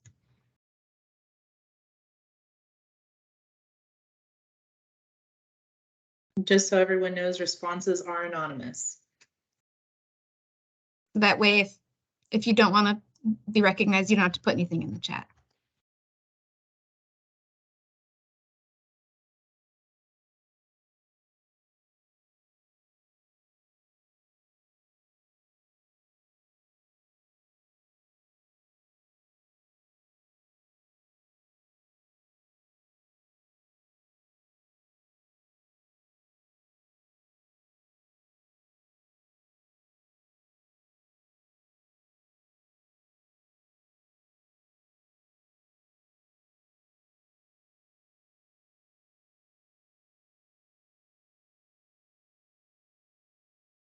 We have 33 responses so far, Wilma. Okay. 34 and climbing. So far, the majority of folks are saying they have worked with one or more USD agencies before. We have 65% saying yes, 27% saying no, and 8% saying no, but I'm interested. So far, we haven't had anybody say which agency they've worked with before. But we're getting good responses. That's good. And for those interested, I hope you do reach out. We're happy to help.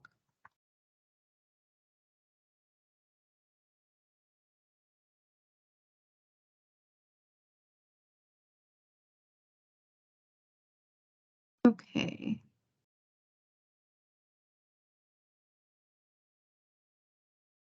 Thanks for that, Maggie.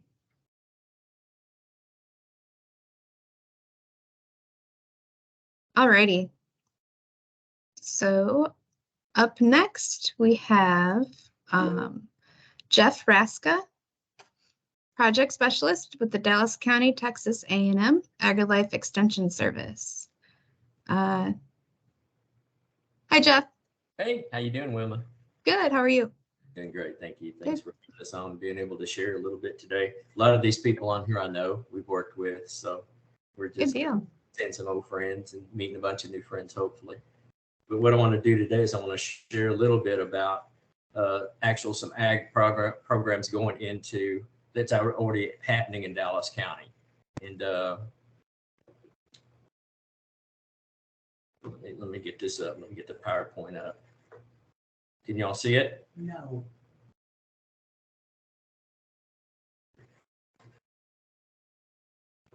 Not yet. Yeah, I'm getting it. It's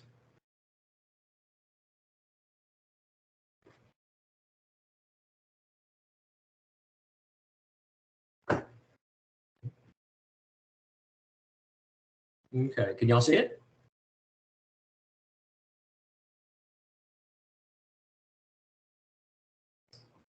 Can y'all see this? Yes. Okay, good, good. I just need one person to answer, so let's get rolling.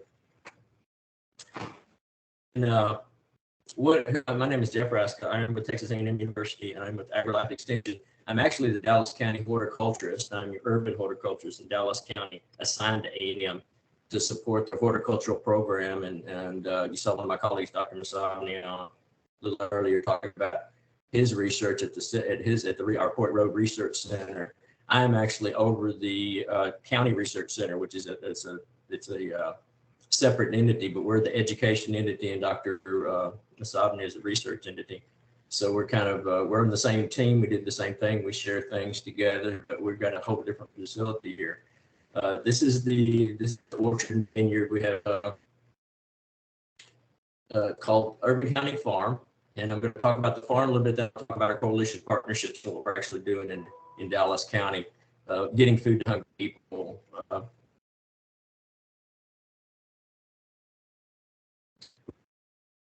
We want to feed hungry people. We're actually donating this food, and the coalition partners donate the food that we grow to homeless shelters, to kitchens, to homeless center, to community centers to share, to get it directly to the kitchen. So we're actually farm to kitchen. We don't go through any other process besides taking it to the kitchen door, and then they serve it right fresh from the farm produce. But our facility is Road and Bridge 1, which is basically one of the county buildings.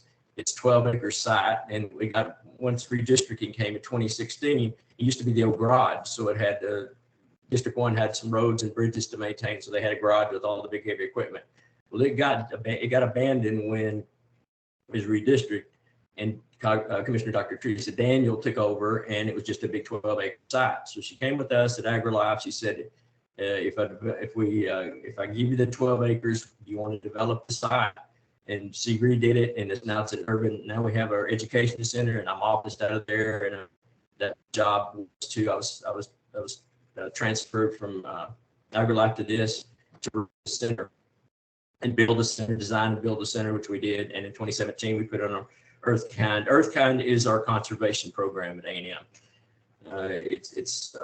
We grow everything we do, and everything we teach is under EarthKind principles, which means less input, environmental stewardship. We want to do things to benefit the planet, not just stay even with the planet. We want to plant things, grow things properly, produce a lot of food with less inputs and such. So that's our EarthKind program. I'll talk about that as we go through it real quick.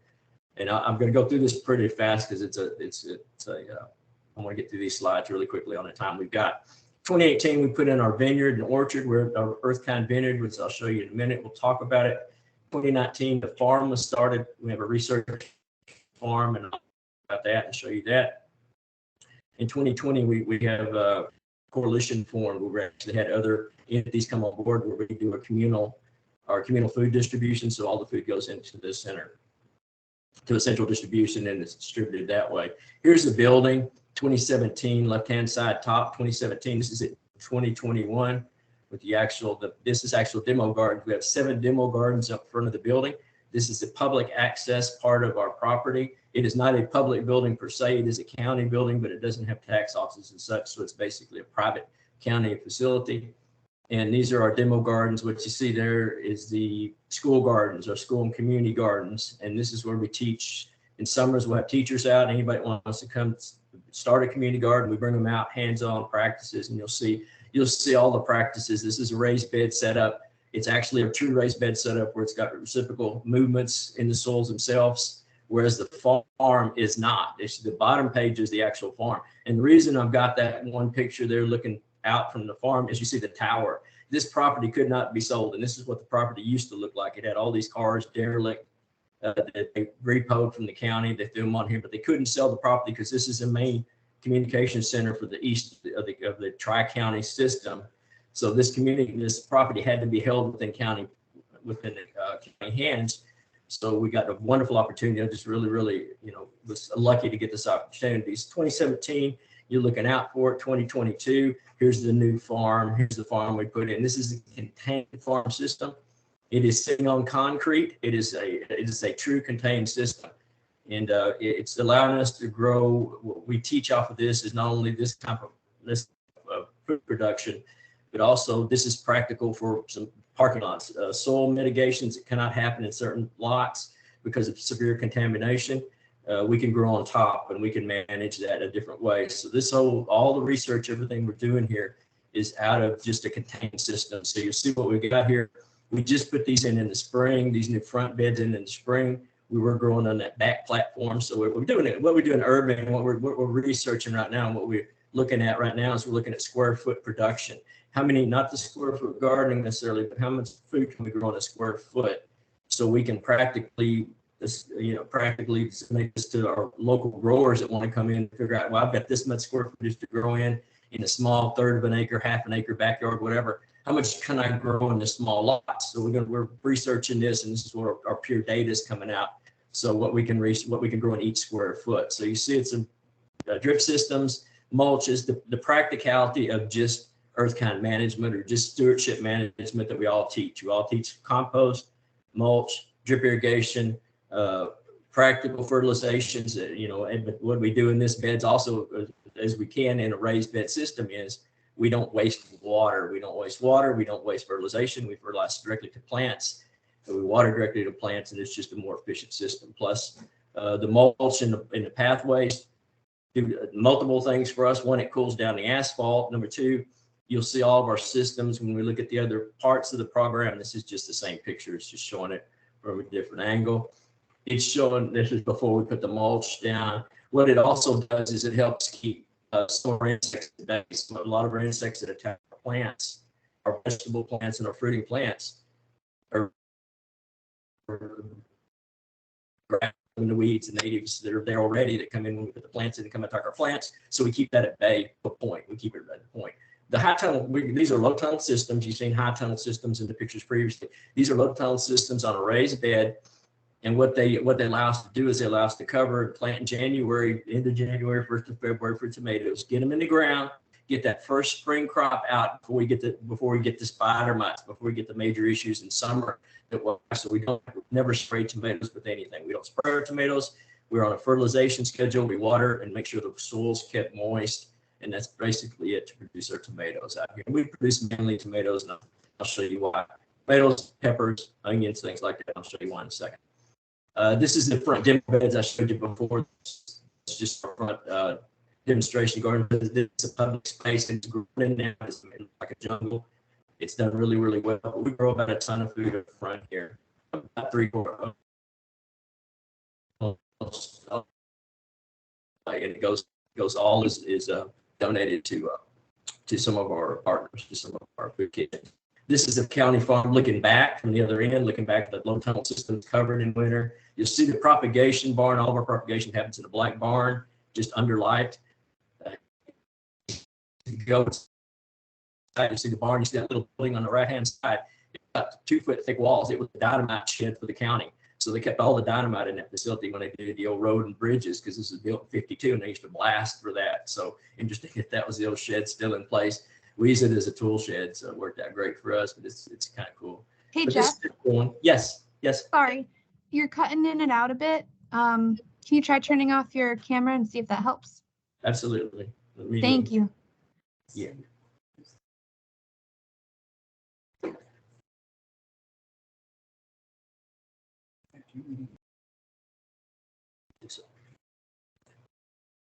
Okay.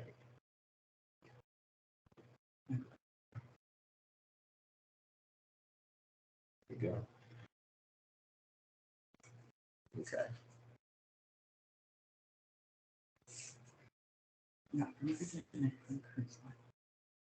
Okay, we're back up. Can you hear me okay?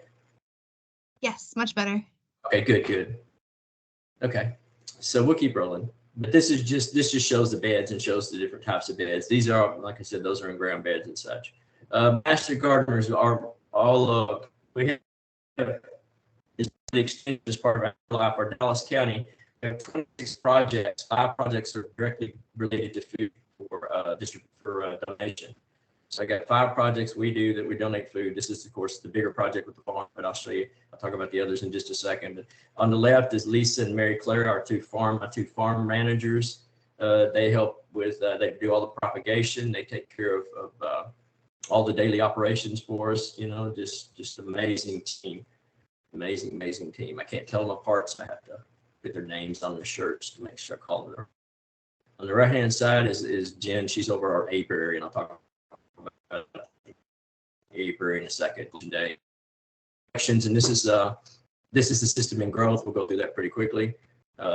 We have a lot of support. Being a county facility, that's Judge Jenkins out there. He comes out occasionally, and he helps harvest, or he just semi helps harvest. He's out there with us, but and lots of county commissioners. This is a very high political place because of the fact that it is a county building. It's one of the few. It's really one of the only ones in the country that is actually being used directly for food distribution back in the community. And I'm so proud of the group. We just won a national award for merit for community service and partnership with the county. So that team is amazing what they do. All volunteers, all working as master gardeners in the master gardener program. The supplement buckets on the right, I want to show that. That's just protein supplement buckets.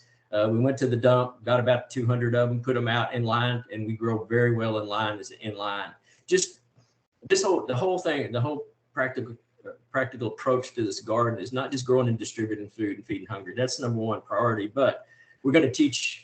We have so many opportunities within urban environments of people that don't have a lot of money or don't have ground to till or don't have this or that. How can we practically grow? Well, this system worked great. We have an irrigation line, really thick buckets because they're made food grade, because they have protein in it. But we grow okra, we've grown tomatoes, and we've grown peppers in it with no devaluation of product.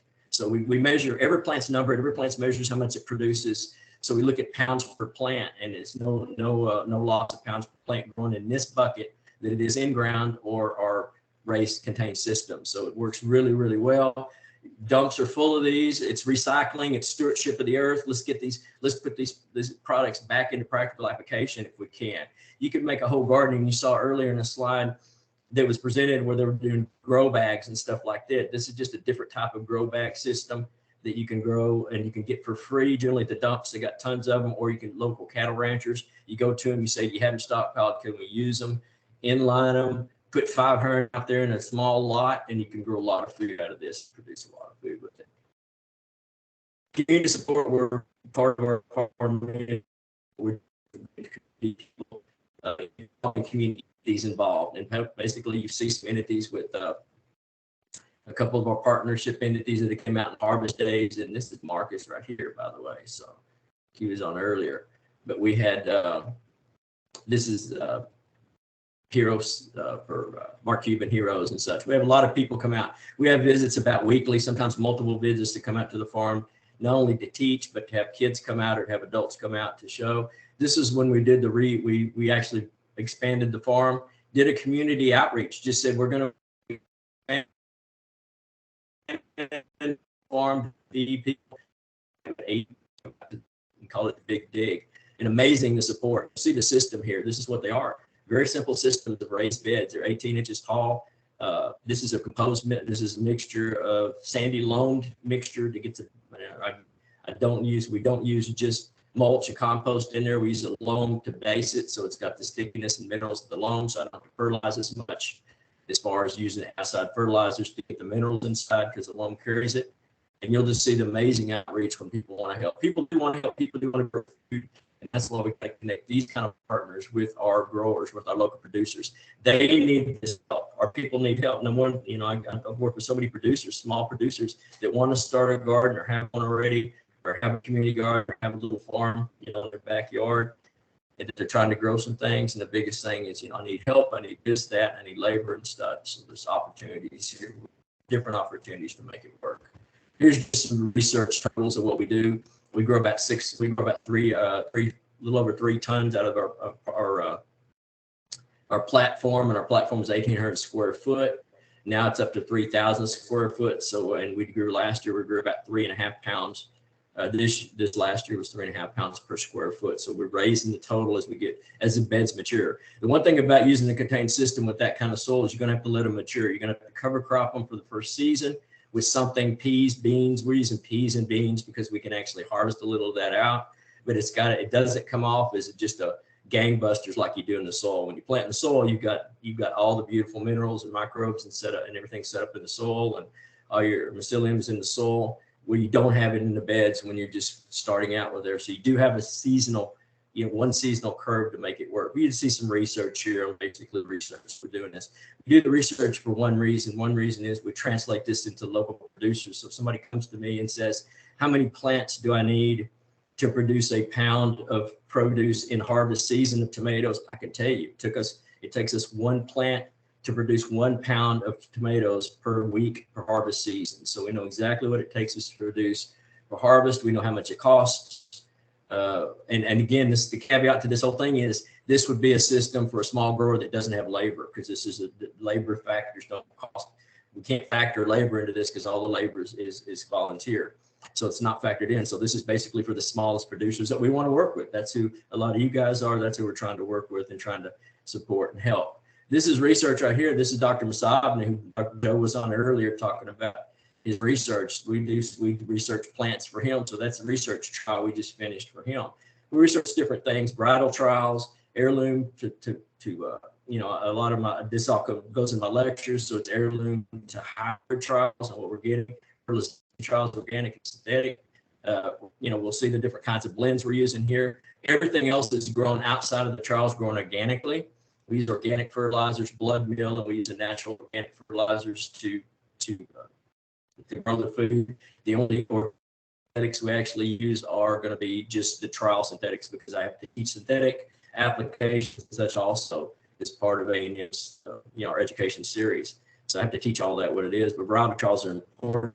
What I teach on varietal trials, the important part about varietal trials on tomatoes especially, is the fact that because of our seasons are split and cut, we need to find the best varieties that's going to produce longer into the season, longer into the summer seasons. And if you have a tunnel system, you can really do well with it. If you don't have a tunnel system, where we're going to get the most bang for our buck.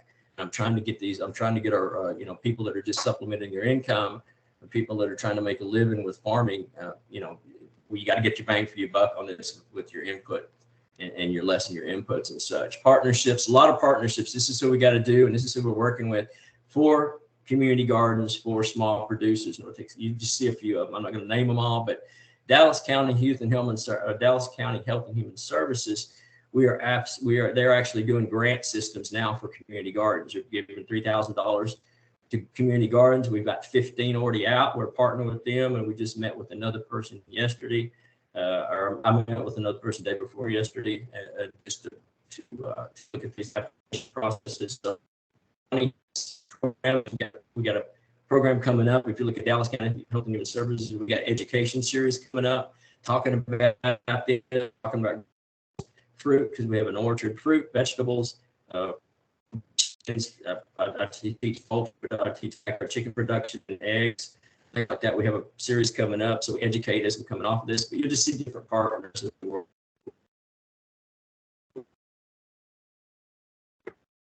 I think we're losing you a bit, Jeff. Partners. Yes. We lost you a little bit there at the end. You're just a little underwater. Can you hear me? Okay. Can you hear me now? It seems to be going in and out. Yeah. You're okay for a while, and then it cuts out a bit. We just, I don't know if it was a storm here or what. So let me get close. Let me get as close as I can. We got two partners. We got our two coalition partners that we actually do food distribution at a restorative farm, which is a third of an acre. It's a part of the DART station property, and they've just put that in this spring. Went in last spring. They're starting to they are in-ground production. So we got 3 different models on our coalition partnerships. This is all in ground under tunnel systems now. Now they have hot tunnels in and the greenhouses in, but this is in-ground systems. And then our other partner is Big Tex Urban Farm. Have you ever been out to the state fair? This is a state fair entity that they grow hydroponics. So they grow all the greens. We grow the stew. All of our things are stew crops because they're going into communal kitchens. So we do the greens, the turnips, we do the peppers, or we do the peppers, tomatoes, turnips, onions, things like that. They grow the greens, and then Drew comes. This is Drew Dimmer, is amazing. Farm manager, just a great young man, and very, very good with hydroponic systems. And these are the raft systems. He's got multiple systems in there, but he comes and they pick it up and they distribute it directly to the kitchen sites. Can you hear me okay now still? Yeah, it's okay right now. Okay. Well, this is, and then our county under the 26 projects, these are the projects that are our actual projects. Temple Emmanuel's a temple in North Dallas. They produce to Victory Meadows. It's actually Vickery Meadows, and it's a food pantry. And what we've done is distributed. Moss Haven works with the North Texas Food Bank, which is one of our schools. That's the school farm. And then Redcatcher's Gardens, another mid county garden. donate to different multiple food pantries. What we grow is we grow to the South Dallas market. Our markets are South Dallas, so we grow certain crops for the market.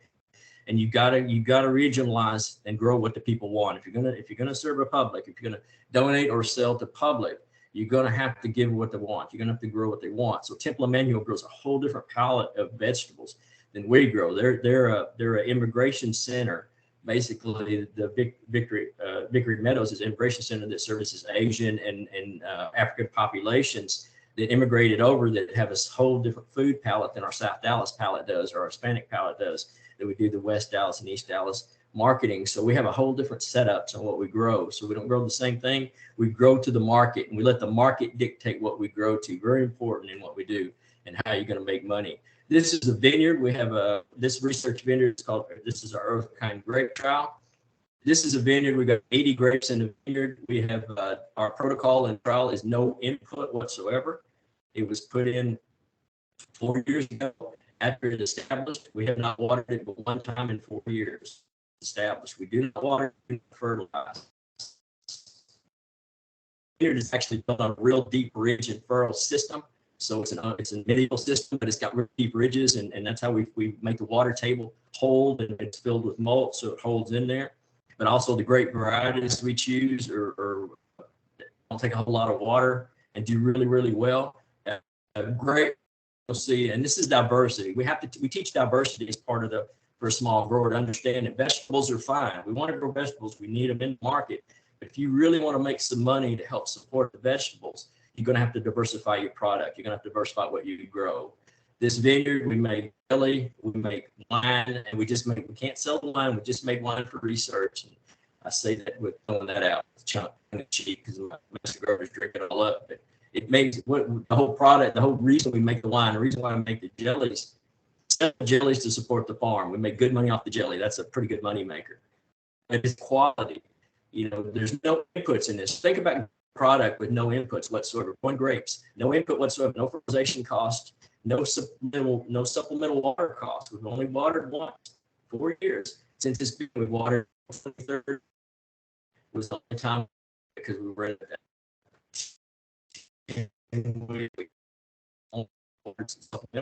But the quality is what's good. And the State Fair of Texas last year, we won 11 ribbons. The State Fair of Texas just this last week went through its judging. We put in all of our product from our honey, and I'll talk about the apiary, from our honey to our jelly, and we won 27. This is Honey. She's one of our team leaders. Amazing team. I'm just so proud of this group that they did this. But it's quality in product. We can grow food, less input, good quality, and that's the point. That's the point of why we do this. Apiary is in place than last year. This is the 4 hives coming into it. We're producing. You see, it's a flow hive we're producing. What we're doing is 2 things. We sell a little bit of honey. That's not the major function of the honey. The major function of the honey is the cost of what it's going to cost to produce a supplemental sweetener to the jellies, to the wine, because we have to sweeten the wine sometimes. So we're looking at different ways. How much is this going to cost? And these are not cheap, by the way. So this is just, again, experiment. This whole center, I've been allowed to research with the center. So everything I do doesn't particularly have to go well. Some things will fail, but that's okay. What can't fail is food production, which won't fail. We're going to produce food regardless. These supplemental things. If you want an apiary, how many hives do you have to make to break even? How many hives are you going to have to actually make money off of honey? It sells like crazy. The small jars, at cost right now, small bucks per small. This is Texas. I mean, this is getting the center, but it's it costs a lot of money to maintain them, so that's not practical. We'll see at break points and such on that. So that's part of our research. Do all of our propagation, like I said, in the barn. We propagate for ourselves. We propagate for the other projects. Now we're going to start, and then fundraisers if we need to fundraise with plants right now. But right now we propagate for ourselves. We sell and market, and this is how you market as a producer. You got to have some kind of marketing. This is Garland Farmers Market. We cannot make enough. We sell everything we make. This is my jelly team on the left-hand side. This is the wine team going up. They're jelly and wine both. This is a little trailer we have. We market at the farmers market every other week during the spring and fall. And that's where we sell product, and it goes directly, everything. It's a nonprofit, so it all goes back to the farm. to support the farm and growing the vegetables so we can afford to donate. But again, we're looking at the cost of all this. A jar of jelly at point right now costs us $1.20 to produce with sugar added, and we sell it for $5. So it's a profitable thing, but we're looking at trying to add other things, lessen cost from the sugars, lessen cost from the pectins, if pectin 2, and that's our next phase this year, is looking at how to lower cost on that. But we just needed a benchmark to start with to see what our costs are going to be. So very important in diversification. I can't stress it enough to talk to young producers when I teach this to young producers or young urban farmers or new urban farmers, that this is diversity is extremely important. Just a couple of center people we serve: Austin Street Community Center. Some of you guys know locally about these. Cornerstone Ministries. These are 2 food kitchens. TB Hoover Community Garden is a community center, is a food distribution center also. At all of these locations, there are raised beds like this that we put in and try to help them support themselves if they can.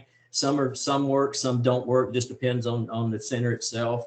But we're going to still put them in, try to get them there. And that's our partnerships with Restorative Farm, and those are grow boxes and grow beds and big techs have helped put the gardens in. But just a few people we serve. You see massive servings. We don't produce enough. We don't do it. Last year we produced a little over 50,000 pounds. We donated to the food to those centers. But 50,000 pounds is nothing compared to what they need to use. And we're looking at new partnerships. What we're looking at to stress, what we're trying to do, and some of these communities are doing it now, community gardens, is trying to get these gardens lined up, or these growers even lined up in coalitions, and help yourself strengthen numbers. So you're going to help yourself if you get strength in numbers. You can help yourself if you can have a partner to do this with instead of being there. We'll never produce enough food to feed everybody. So there's plenty of business. So don't worry about the business end of it. It's out there. You just have to find your market niche, and you have to hit your market niches. But we just need to have strength in numbers. So many of these young producers or young growers collapse. I mean new growers collapse simply because they just didn't have enough support. And that's what you guys do. Michael's been out multiple times. We talked about different programs, talked about different things to do together. Coy, who's on the Coy, is one of my master gardeners, and Katrina. I'm very proud of them for what they've done and what they've put together. So we've got a lot of partners in the same game. We just need to start. We need to get hitched to the same wagon and go in the same direction, and we could be successful and keep some of our producers in business and help them make some money. So I'm tired, so that's it. Talked out. Thanks so much, Jeff. That transformation was amazing. Thank you. I've just got an amazing team. It's just, it's self-funded. We don't have any kind of no public funding or anything like that. We fund ourselves, and basically, so we're looking at, we're here to help you guys. Please, if you want to come visit, we have lots of visits. Please come visit the farm. We'll talk about it, talk about what we're doing in the center. If you want to learn to grow, we have 40 fruit trees and 40 fruiting plants. So we'll talk about different varieties and fruit and such and how we do that. And we're just there at A&M to educate and to help and to support you. And I do on-site visits and such. So we're there to help and support. So just if you want to contact me, you can certainly get through Wilma. She's got contact, or a lot of people have our contact information. But thank you, Wilma, for letting us do this today. Of course, thank you. And you don't mind if I put your slideshow in the chat? Oh, absolutely. No. All right. And you can put my information in the chat if you want to, my email, phone number, if you want to, in the chat too. Okay, will do. Thank you. Were there any specific questions right away for Jeff?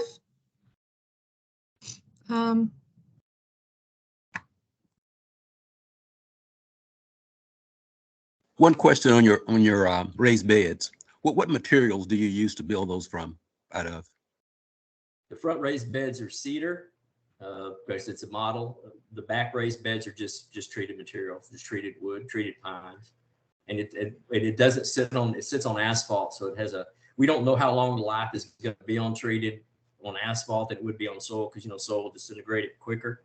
So we'll see how long it's been. There's been no really breakdown of them in the last 3 or 4 years. There's really no breakdown in the beds we put in. So we'll see how long it lasts. But those are the 2 materials right now, since it's right now we don't have the research that says not to use, treated lumber. So it's treated pine is what we use for the beds. 2x12s and 2x6s is what they are. So that gives us the 18-inch height, basically about 17-inch height. Just big enough. We have to make it a little bit higher because of the heat of the asphalt. The asphalt's advantage and disadvantage. Disadvantage might be heat in the summer, but we mulch and it keeps fairly cool. The advantage of it in early winter, when that asphalt heats up, it helps our seeds. If we're doing like root crop, it helps the seeds start quicker because the soil is a little bit warmer, and it also maintains the warmth so our soil tests are pretty straight across the board. We fertilize by soil tests and looking at what we're doing. And fertilizer program is pretty simple and very easy to do. So, but we're looking at this, and again, we need year after year after year research to solidify it. But we're getting enough information now to at least give you some educated information on what we're doing.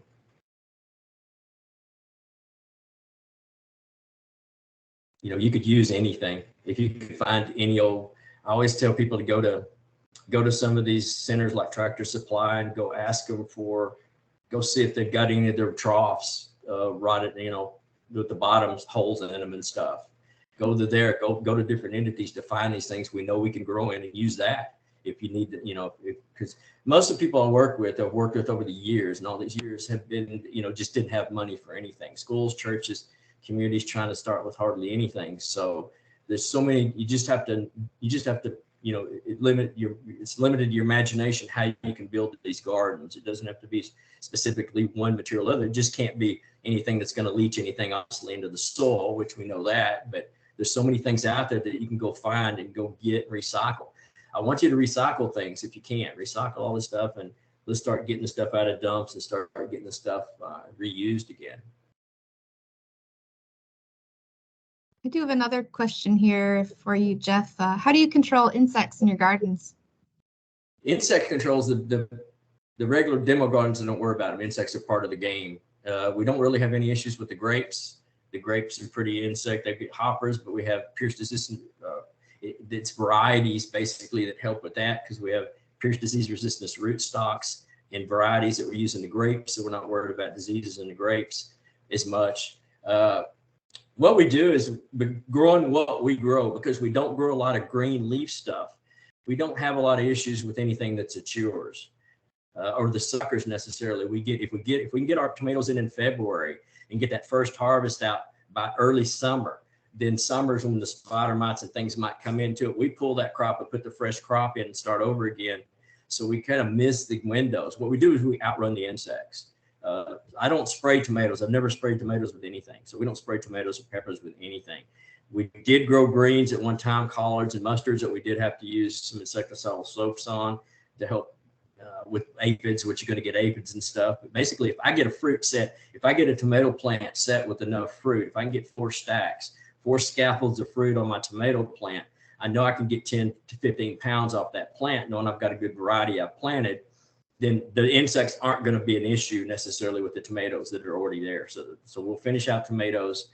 So far, so good. I knock on wood, I haven't had to spray for anything, but basically we're kind of in between. And then fall, in fall, we have less pest pressure because the chewers are out of their cycle. They've had their instar cycles, and they're a different animal at that point. So they're not really going to affect our fall crop as much. So in fall, not only is it weather-wise to do it, but it's also easier for us to start using the green stuff, like putting some greens in for our fall crop, because we won't have near as much pest pressure. But insecticidal soap, spinosad if I have to, 7 if you want to just use something that's not organic. 7's as good as anything. 7's been used forever.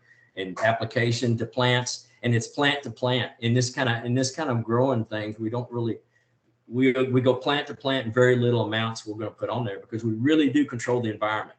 That raised bed system, that contained system, we control everything within the soil. We control the soil, the water, the chemicals, and everything in there that we're going to use directly to it. So we don't have pathway distribution. We don't broadcast anything ever. So nothing's ever just broadcast. It's spray tanked, spray backpacks, plant to plant to plant, and it's very specific, and it targets specifically what we want to get rid of. And it's not a broad spectrum.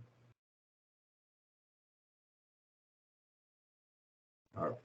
Oh, good deal. Great information. Thank you so much. My pleasure. Thank you. This time, we're going to move on to our next presenter, Addie Stone. She's the Policy Specialist, Legislative Affairs and External Relations with the Texas Department of Agriculture.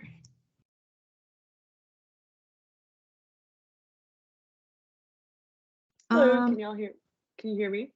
Yeah, so sorry, Jeff, do you mind ending your presentation?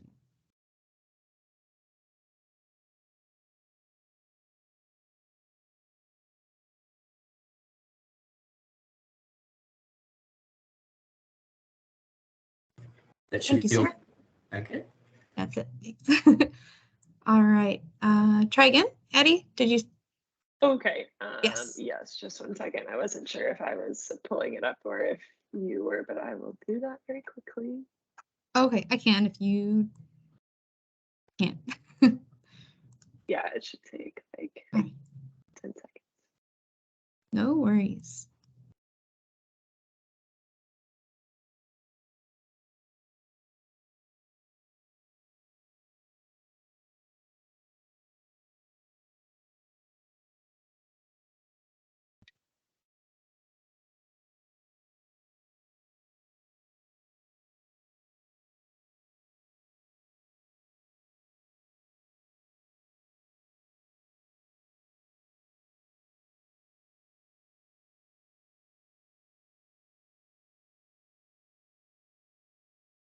Okay, it doesn't want to let me pull it up. So maybe if you Sure, yeah, no you can pull problem. it up, that would be great.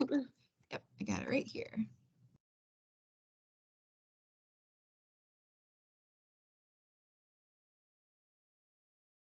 Okay, can you see that? Yes. Alrighty. So will you just change it for me whenever I need? Yep, you got it. Just let me know. Okay, perfect. Well, hey everyone. Like Wilma said, I am policy specialist for the Texas Department of Agriculture. Definitely glad to be here talking about the ways that we can serve our urban farmers and agriculturalists. The Texas Department of Agriculture does a lot that, you know, people might think that it does. People don't realize that it does. So, for example, you know, we do things like you would expect on our regulatory side. We handle pesticide registrations, weights and measures, seed certification, things like that. But we also run all of the food and nutrition programs in the state, except for SNAP and WIC. So all the school breakfast, school lunch, summer meal programs, emergency meal programs. And then we also do a ton of rural development as well as rural health. So we have a really broad scope. But in terms of urban resources, there are 3 programs that I feel like are very applicable to probably anybody on this call. So Wilma, if you could go to the next slide.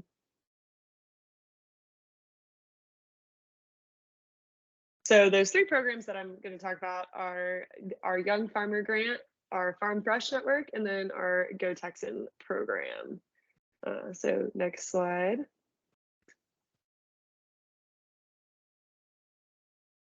So the Young Farmer Grant, this is a grant that it's very self-descriptive. It's for anybody that's between 18 and 45 years old by the application deadline. So if you're applying and the deadline is October 1st, and your birthday is on October 2nd, and that's when you turn 46, then great. But if your birthday is September 29th, or September 30th, then unfortunately that's how the cutoff works. The grant is very open-ended, frankly. You must be engaged in creating or expanding an agricultural business in Texas. So it has to be something that is intended to be a profitable enterprise. So no hobby farms, no nonprofit enterprises, but a business. You have to be able to match the funds 1-to-1. So this is a reimbursement type grant where, say, you spend $10,000. You give us those receipts. We are going to reimburse you $5,000 worth. So basically, you're putting up $5,000. We're putting up $5,000. For this program, you have to be a US citizen operating in Texas. And you have to apply as an individual. You can't say, oh, you know, my partnership like Green Farms LLC is applying for this. It has to be on an individual level, just because of the financing structure for it. So this is really about getting young people involved in agriculture, supporting them in their journey, helping them expand their businesses. And, you know, you might think, oh, well, this is for someone out in a rural area that's, you know, acquiring a large piece of land and increasing their cattle operation. And that's true. We fund those. But just the other month, I was talking to a recipient who lives in the middle of Houston, and she applied to expand a duck egg operation. And so, like I said, middle of Houston, and now she's increased her duck flock to be able to continue increasing the profitability of that business. So a few things that these funds can be used for is hiring personnel. You can't like pay your own salary or the salary of like a family member or spouse with it, but you know, if your business has gotten to the point where you need an assistant, you need someone that can help you around your farm, this money can go towards hiring them. Animals and plants. So like I said, increasing her duck flock, that was great. If you need to buy like seedlings or any plant material like that, supplies, non-capitalized equipment. So you can't like build a barn with this money, but I think you could buy like a small plow, whatever you might need. And then direct operating expenses. So if you could go to the next slide, Wilma. So the funding parameters, what we have for each grant is between 5,000 and 20,000, just based on whatever you personally need for your project. The thing to remember is that it has to be one-to-one matching. So if you're going to put up $5,000, or if you need a $5,000 grant, then great. You have to be willing to put up $10,000 up front, because we're going to reimburse you for that $5,000. If you're going to request a $20,000 grant, okay, you need to be prepared to spend over the lifetime of the grant $40,000, $20,000 of which is going to be reimbursed. It doesn't have to all be like immediately at the start of the grant, but over the lifetime of the grant, that's how much you have to show that you have put in. There's 15 months that you're allowed for the project that you're working on. It has to be a very specific and identifiable project. So you can't just say, oh, general farm operations. No, you need to say, okay, we're acquiring this piece of land and we need to build out, 50 more raised beds, like the previous speaker, all of their raised beds. So it has to be a very specific project that you can tie expenses to. So you have 15 months to complete the project and then ask us for the reimbursements. And as I said, grant is awarded on reimbursement basis, and the invoices and receipts must be in the name of the grantee. So this goes back to having to apply as an individual and not as a business. So this grant is decided on by our TAFA board, our Texas Agricultural Finance Authority board. So it's a board of industry experts, farmers, bankers, people that are prominent in agriculture in the state that have a lot of experience, and they're the ones that make the decision. So it's not TBA staff that are deciding who ends up getting these grants. They're really just looking for creativity, innovation, projects that are going to have a substantial impact on the viability of a business, things like that.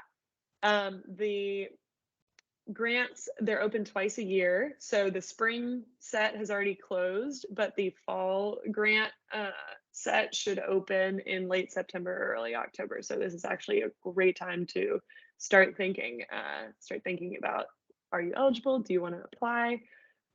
So Wilma, if you go to the next slide, there's a little video that talks about it if you want to press that.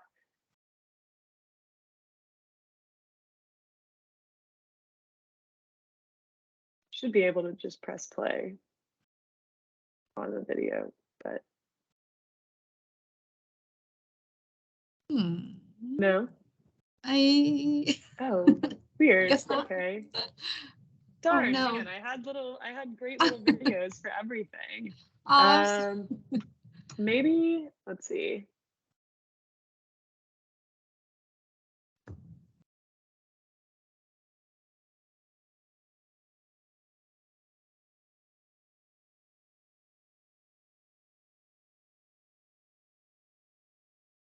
I was able to pull up my own slides, so maybe I can Okay.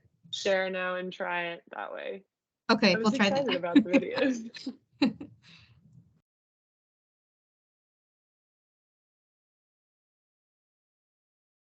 Okay, here we go. Can you see this? Yes. Okay, great. So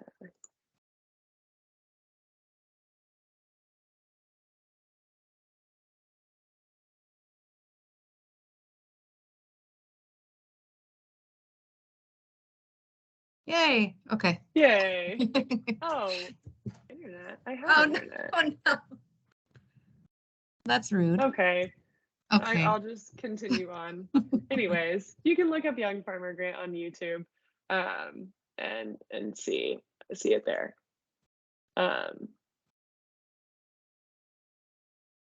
So next, we have our Farm Fresh Network, which is a really awesome opportunity. So with running all of the majority of the supplemental nutrition programs, except for SNAP and WIC, that's HHS at the state level, Health and Human Services. Got to remember my acronyms. So the Farm Fresh Network provides tries to connect local farmers with school districts or different entities that serve meals under these USDA feeding programs to build a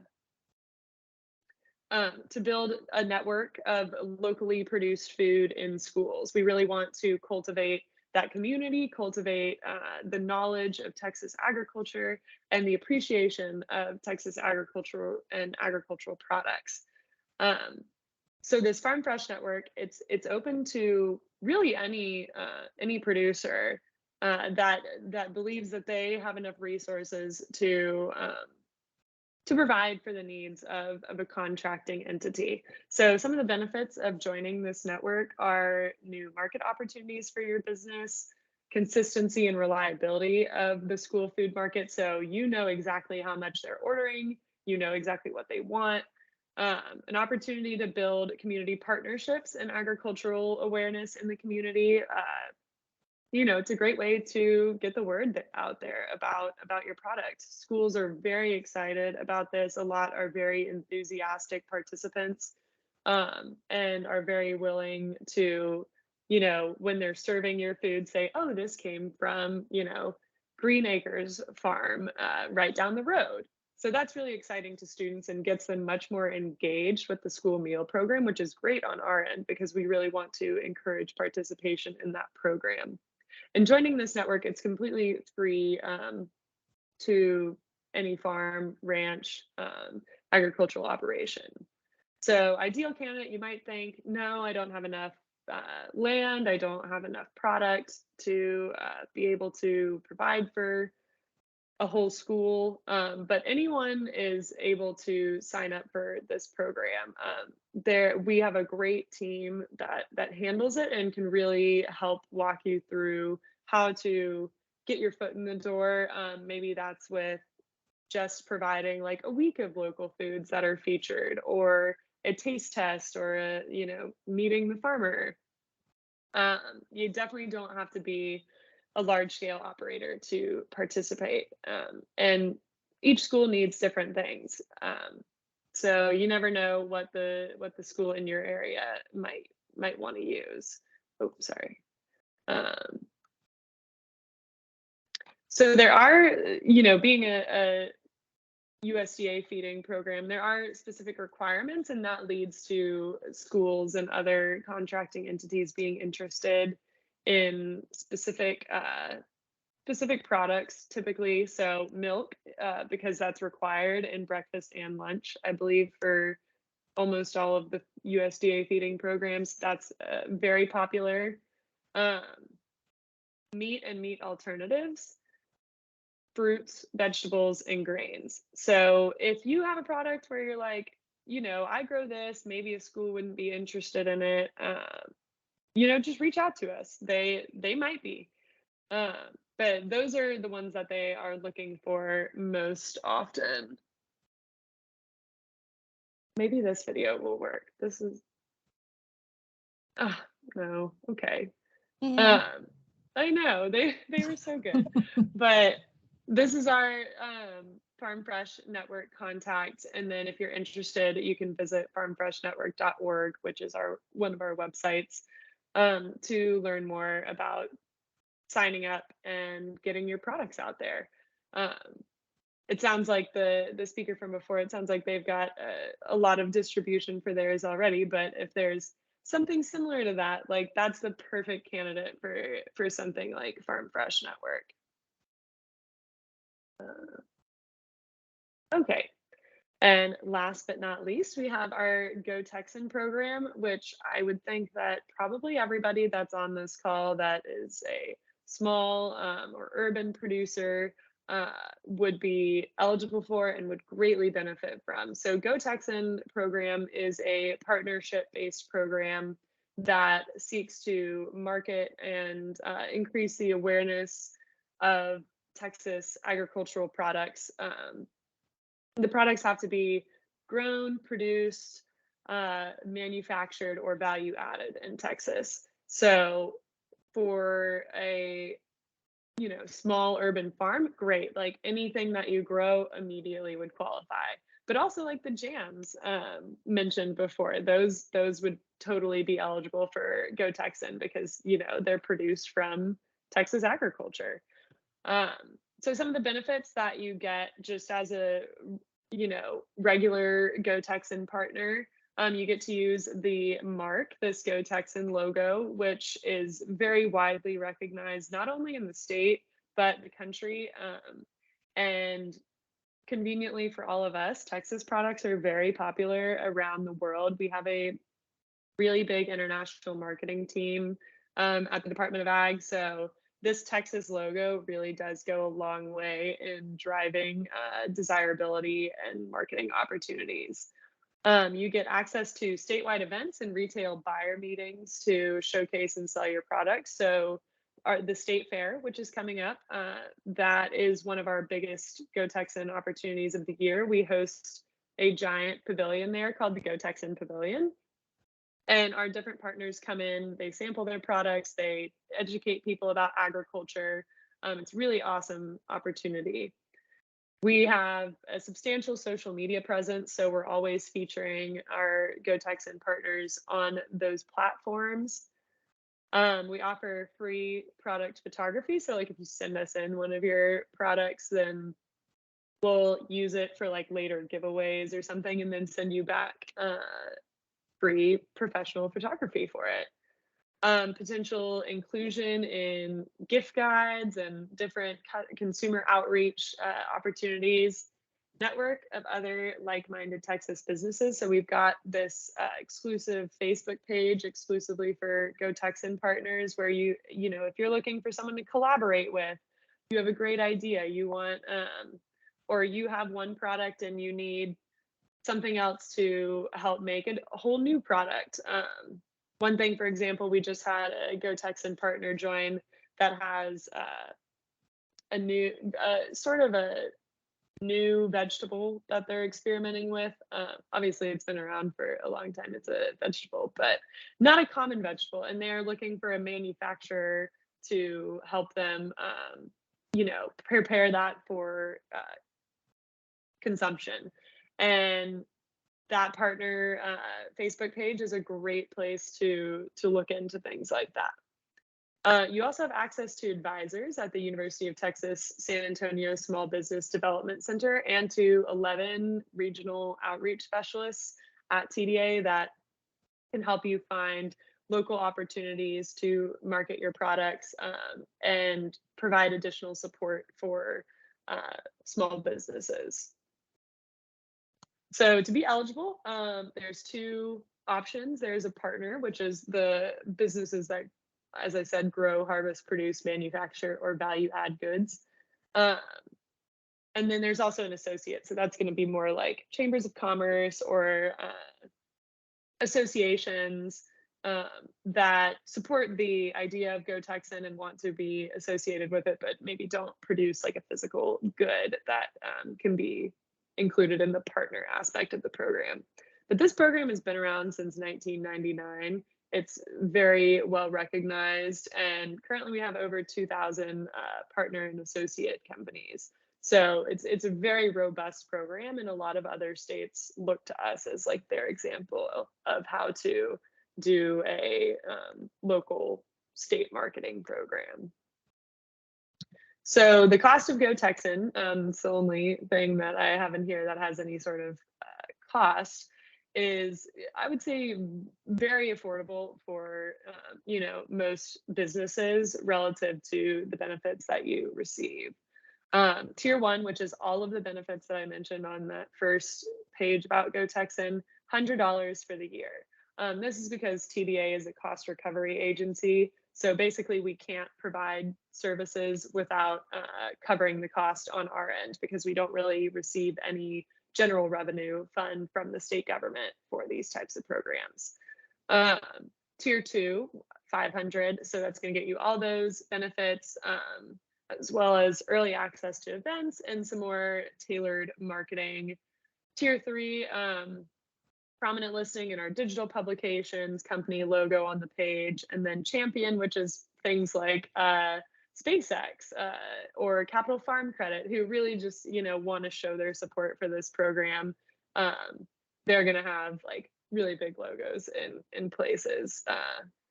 And so those higher tiers, you know, it just depends on what you're looking for your business. Like, you might just want the marketing boost. You might not need, you know, to participate in a individual marketing consultation, or you might not feel like you have to have that early access to like the very specific event slots. So yeah, I would say the tier 1 is probably good for, you know, 85% of businesses. So that, yeah, that pretty much wraps up Go Texan. Here you can see our Instagram and the contact information. But those are the 3 programs that I would say would be universally accessible to most urban producers or small producers. I have additional information on all of them that I'm happy to share with you. I can put my email in the chat, and I'm happy to answer any questions about this, or if you have any other questions about the Department of Agriculture, as in, can TDA help me with this? Does TDA do that? I'm more than happy to answer those. Thanks. Awesome. Thank you so much, Addie. That's really cool. I'm gonna have to look for that logo now, like everywhere. Yeah, you'll start to see it more and more, trust me. Yeah. All right. Does anyone have any immediate questions for Addie? If not, feel free to just put them in the chat whenever they come up. I do have. Go ahead.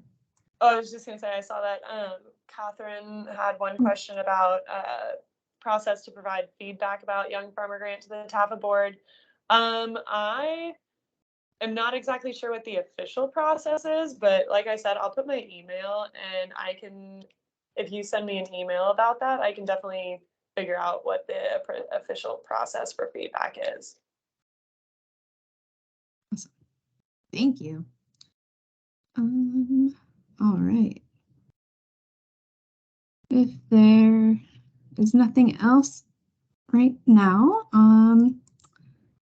we can move on to our next speaker. Thank you so much. Yeah, thank you. I wonder if you could share the videos in the chat, or if maybe we can get them to work and put the presentation. Yes, I can share the videos. Okay. I'll do that. All right. Okay, next up, Jeremy Peaches, State Urban Agriculture Specialist with Prairie View A&M University. Whenever you're ready, Jeremy, go right ahead.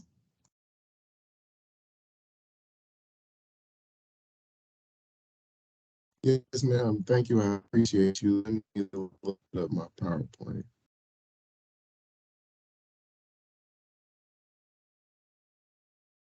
Can you all see my PowerPoint? Not yet. How about now? Not yet. We can see you, but not your PowerPoint. All right, let's try this one more time. Okay, is this better now?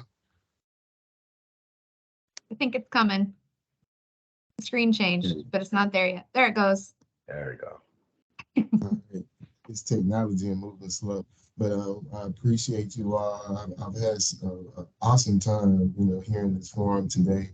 Well, my name is Jeremy Peaches. I'm the Urban Agriculture Specialist from Prairie View University, and I send greetings from the Hill today. Today, my PowerPoint is going to be swift as well, and it'll be a little bit of interaction, but we're just going to discuss what's going on in our urban agriculture program at Prairie View. Our cooperative extension urban agriculture program is under the leadership of the Agriculture and Natural Resource Unit, Mr. Dr. Clarence Bunch, and the vision of our agriculture program is to be an agriculture leader through research-based science, community engagement, and outreach, and the delivery of excellent, high-quality agricultural educational programs. Our mission is to provide high-quality, research-based agriculture education to meet Texas needs, with emphasis on limited resources, underrepresented, and socially disadvantaged citizens. Just to give a little background, I know you all know in 2018 when the Farm Bill came, it opened up, the Office of Urban Agriculture, and here we are today. So Prairie View A&M University and the Extension System started developing an urban agriculture program in conjunction with the partnership of the NRCS. So we received the grant. But the quick background of our program and how we got to this point is the concept of urban agriculture has been expanded beyond that traditional view of agriculture to a more inclusive agriculture view. As we search for alternative ways to feed more people, today agriculture has grown to include populated areas called urban agriculture. The USDA defines urban agriculture as city and suburban spaces that take the form of backyard, rooftop, and balcony garden, community garden and vacant lots and parks, roadside urban fringe agriculture, and livestock grazing in open spaces. Urban agriculture can play a significant part in the overall food system. Creating a solution to mitigate food deserts can represent a missing community resource. Urban agriculture can provide this missing resource while addressing public health, education, employment, and environmental issues. Urban agriculture provides an impetus for this reorganization, bringing together critical community stakeholders for a common goal: community healing, environmental restoration, and commerce generation through the advancements of the cooperative extension urban agriculture program. And so our urban agriculture program, and we were blessed to receive a grant from the NRCS in partnership with Mr. Rob. And that's where we started our urban agriculture demonstration site about a year ago. So we're developing it. And a part of this site is we're working on utilizing different raised bed techniques as well as different conservation techniques associated with NRCS conservation practices.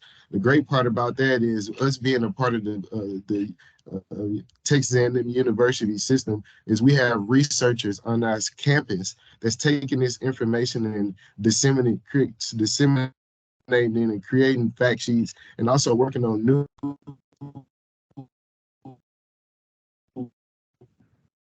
So we was founding urban agriculture and the topics. But ultimately, what we do at Extension is we provide assistance to farmers, to organizations, but we mainly do that through programming. So if you look on the right, a part of our partnership was doing certain programs to target limited resource audience. We had one on 7/26/22, and it included some urban conservationists talking about NRCS programs, as well as our researchers and community farmers discussing urban agriculture programs. A part of our partnership with the NRCS and the grant funding was to install urban agriculture conservation demonstration practices. Of course, according to standards with the NRCS, with the NRCS extension specialist guidance for various practices. We'll talk about some of those practices next. The second thing, a part of our partnership, was to conduct education outreach and training events relative to urban and small farm agricultural conservation practices. These events shall be focused towards, but not limited to, historically underserved farmers and ranchers. So our background and a lot of things that we do is geared towards this specific audience, working with underserved and minority farmers, and in those areas where it's kind of hard for them to be touched. We plan to promote the resources available for individual assistance to include USDA and cooperative extension program. So when we're providing these educational demonstrations, outreach, and training, we're utilizing FSA and USDA resources to get them involved in programs, to get the farmer and the producer and organization to understand the paperwork process. So by the time they get to the NRCS conservationists and also the FSA office, we kind of have those technical plans, informations, and packets ready. That way, once they get to the NRCS and FSA, not only do they have educational and technical training about the topic or the practices they're working on so they can be able to be successful, but they have everything needed to be able to make the process to go through the USDA system smooth. A great thing that we're focusing on and that we already started doing is we started conducting surveys and research to document individual practice scenarios. So all these different scenarios involving urban agriculture and conservation, but urban agriculture as it relates to topics like aquaponics, hydroponics, greenhouse, and tunnel growing. We have our researchers and we conduct the surveys, and we're gathering this information all throughout the state from farmers and organizations. So by the time our researchers get this information, we could be able to provide this to the USDA as well as throughout our programs to be able to limit some of the risk and actually pinpoint specifically what's the problem that urban producers are dealing with. But through this program, and one of the greatest things that I'm excited about was we had the opportunity to create an urban agriculture grant program to address not only urban conservation, but address food insecurity. That program just ended on September 1st. It was our first time, and we awarded about 20 individuals on a lot of conservation as well as urban agriculture practices. So some of the NRCS and PVMU practice demonstrations we plan on installing, already have started installing on our demonstration site, as well as programs that we're teaching throughout the state that have to deal with these topics. Some of them are new and developing, and some of them have been here, and been implemented. But we plan to make sure we increase our efforts in providing the research and extension to the limited resource producers on these particular topics, as well as partnering with individuals, organizations, and entities throughout the state to accomplish some of these demonstrations. So partnerships is huge on our priority list to be able to get this information out to producers to limit risk and have them successful as much as possible. So our urban agriculture program details. So usually when we're conducting programs, most of them are virtually or in person, right? Due to COVID, it kind of limit our restrictions to working throughout the state. But we have extension agents and specialists located throughout the state in 32 counties conducting educational programs. And in our programs, that we focus on interactive learning, hands-on experiences and opportunities. We can provide multiple sessions to learn the basics of a subject. As you look to the right, there's a program that we had on 815. Again, all the programs we do, we include the NRCS conservationist or related information. We include FSA information, and we include certain topics on that site. And we have our extension agents and specialists and researchers to join these programs so we can provide the best and most efficient scientific-based information to you. A program could be, you know, a series of lessons, 1 hour, 1 week, over 4 to 5 weeks. It could be all in one day. But our whole goal is to make sure that you have those resources and information to be successful. And one of the main things we want to do is, again, we want to network with as many organizations, farmers, and individuals to make sure that we can provide these programs through the Cooperative Extension Program. Again, I know this is a statewide meeting, so most of our agents and our specialists are located throughout the state of Texas. The great thing about the Cooperative Extension Program is we have 4 units, 4-H. We have Community Economic Development, Family Consumer Sciences, and of course, the Agriculture and Natural Resource Unit. So if you see any of these counties or any of these cities throughout the states, we should have agents or specialists in those counties to provide technical assistance and information to you surrounding those 4 program areas.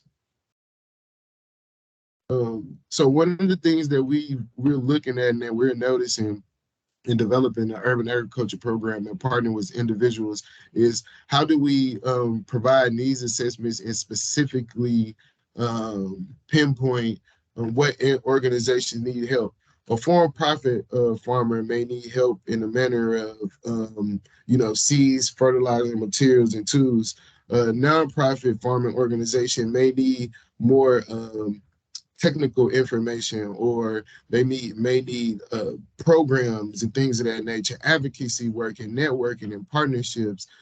Institutional farms like ourselves at Prairie View A&M University, we provide more research, right? More of the information and breaking down. And the community gardens are our boots on the ground. They're the people in the community that is touching the people and feeding the people in shortage areas. So we've been looking at ways, and we've been looking at different models to how do we bring all these entities together to provide not only resources from our institution, but resources for other institutions. So these are the benefits, and these are the things that we're looking at and that we're starting to evaluate so we can be able to implement these programs throughout the state. But more so make sure that whatever agriculture entity or farm you're involved in, that you have that specific need and support through technical conservation plans, through business plans, through creating programs, and also finding resources through grants as well. Thank you. I appreciate you. This is my contact information, but you all can take your phone, and on your phone, you could be able to scan this QR code. And this QR code goes to more information about our CP Urban Agriculture site and our Small Farm Institute that we're developing. We plan on giving out more grants, urban agriculture grants, in the next quarter, as well as we have a farmers fund and associated with our Small Farm Institute. So this QR code you could be able to pick up to get more information about it and also sign up. This next QR code, it goes to our urban agriculture website. Some of the things that we're developing and our program topics are on this site, but also we have fact sheets, informations, and guides related to the NRCS, FSA, as well as information about urban agriculture topics to provide farmers and producers.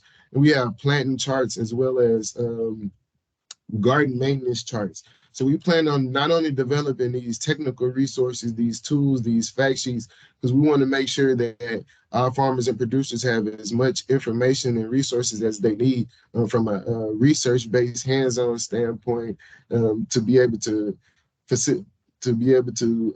attain some of the FSA grants and also to be able to get in some of the NRCS conservation programs.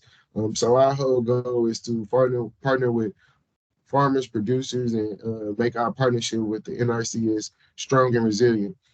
I'm going to leave this up, but opening up some time to speak if anyone have any questions.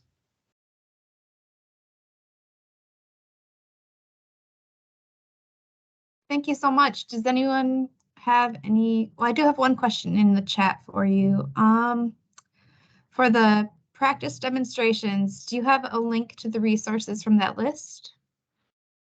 Yes. Or would that be in the QR code? Yes, it will be in the QR code, but what I'll do is I will upload a link into the chat. Okay, awesome. Thank you.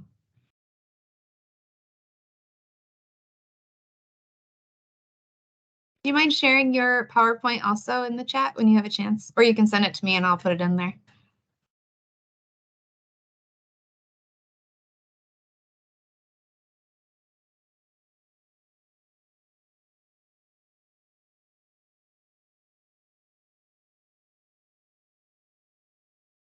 Good deal. If anyone doesn't have any other questions at this time, feel free to pop back in the chat and ask, or, you know, we'll post everyone's contact information if you want to get a hold of them directly. And if there's anything at all you think of, please reach out, let us know, and someone can direct you to the right person if if it's not where you're starting. So again, thank you all so much for participating in this, and we appreciate your time. Thank you again, Jeremy, so much. You guys do such amazing work. Really appreciate it. No problem. We appreciate you all. We look forward to a blossoming partnership. We appreciate Mr. Robert, Dr. Bunch, since his warm welcomes. And I'm just excited about all the change for conservation and food and security we'll be able to implement. Me too, definitely.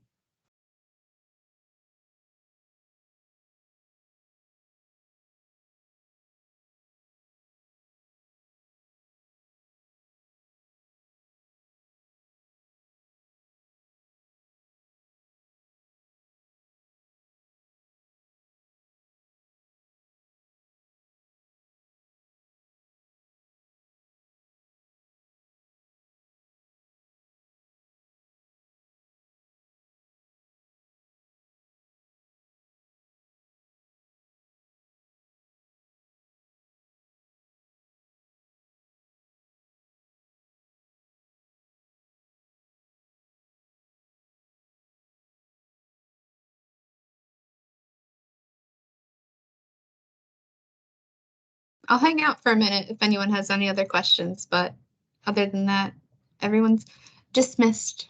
Have a good weekend, everybody. Hey,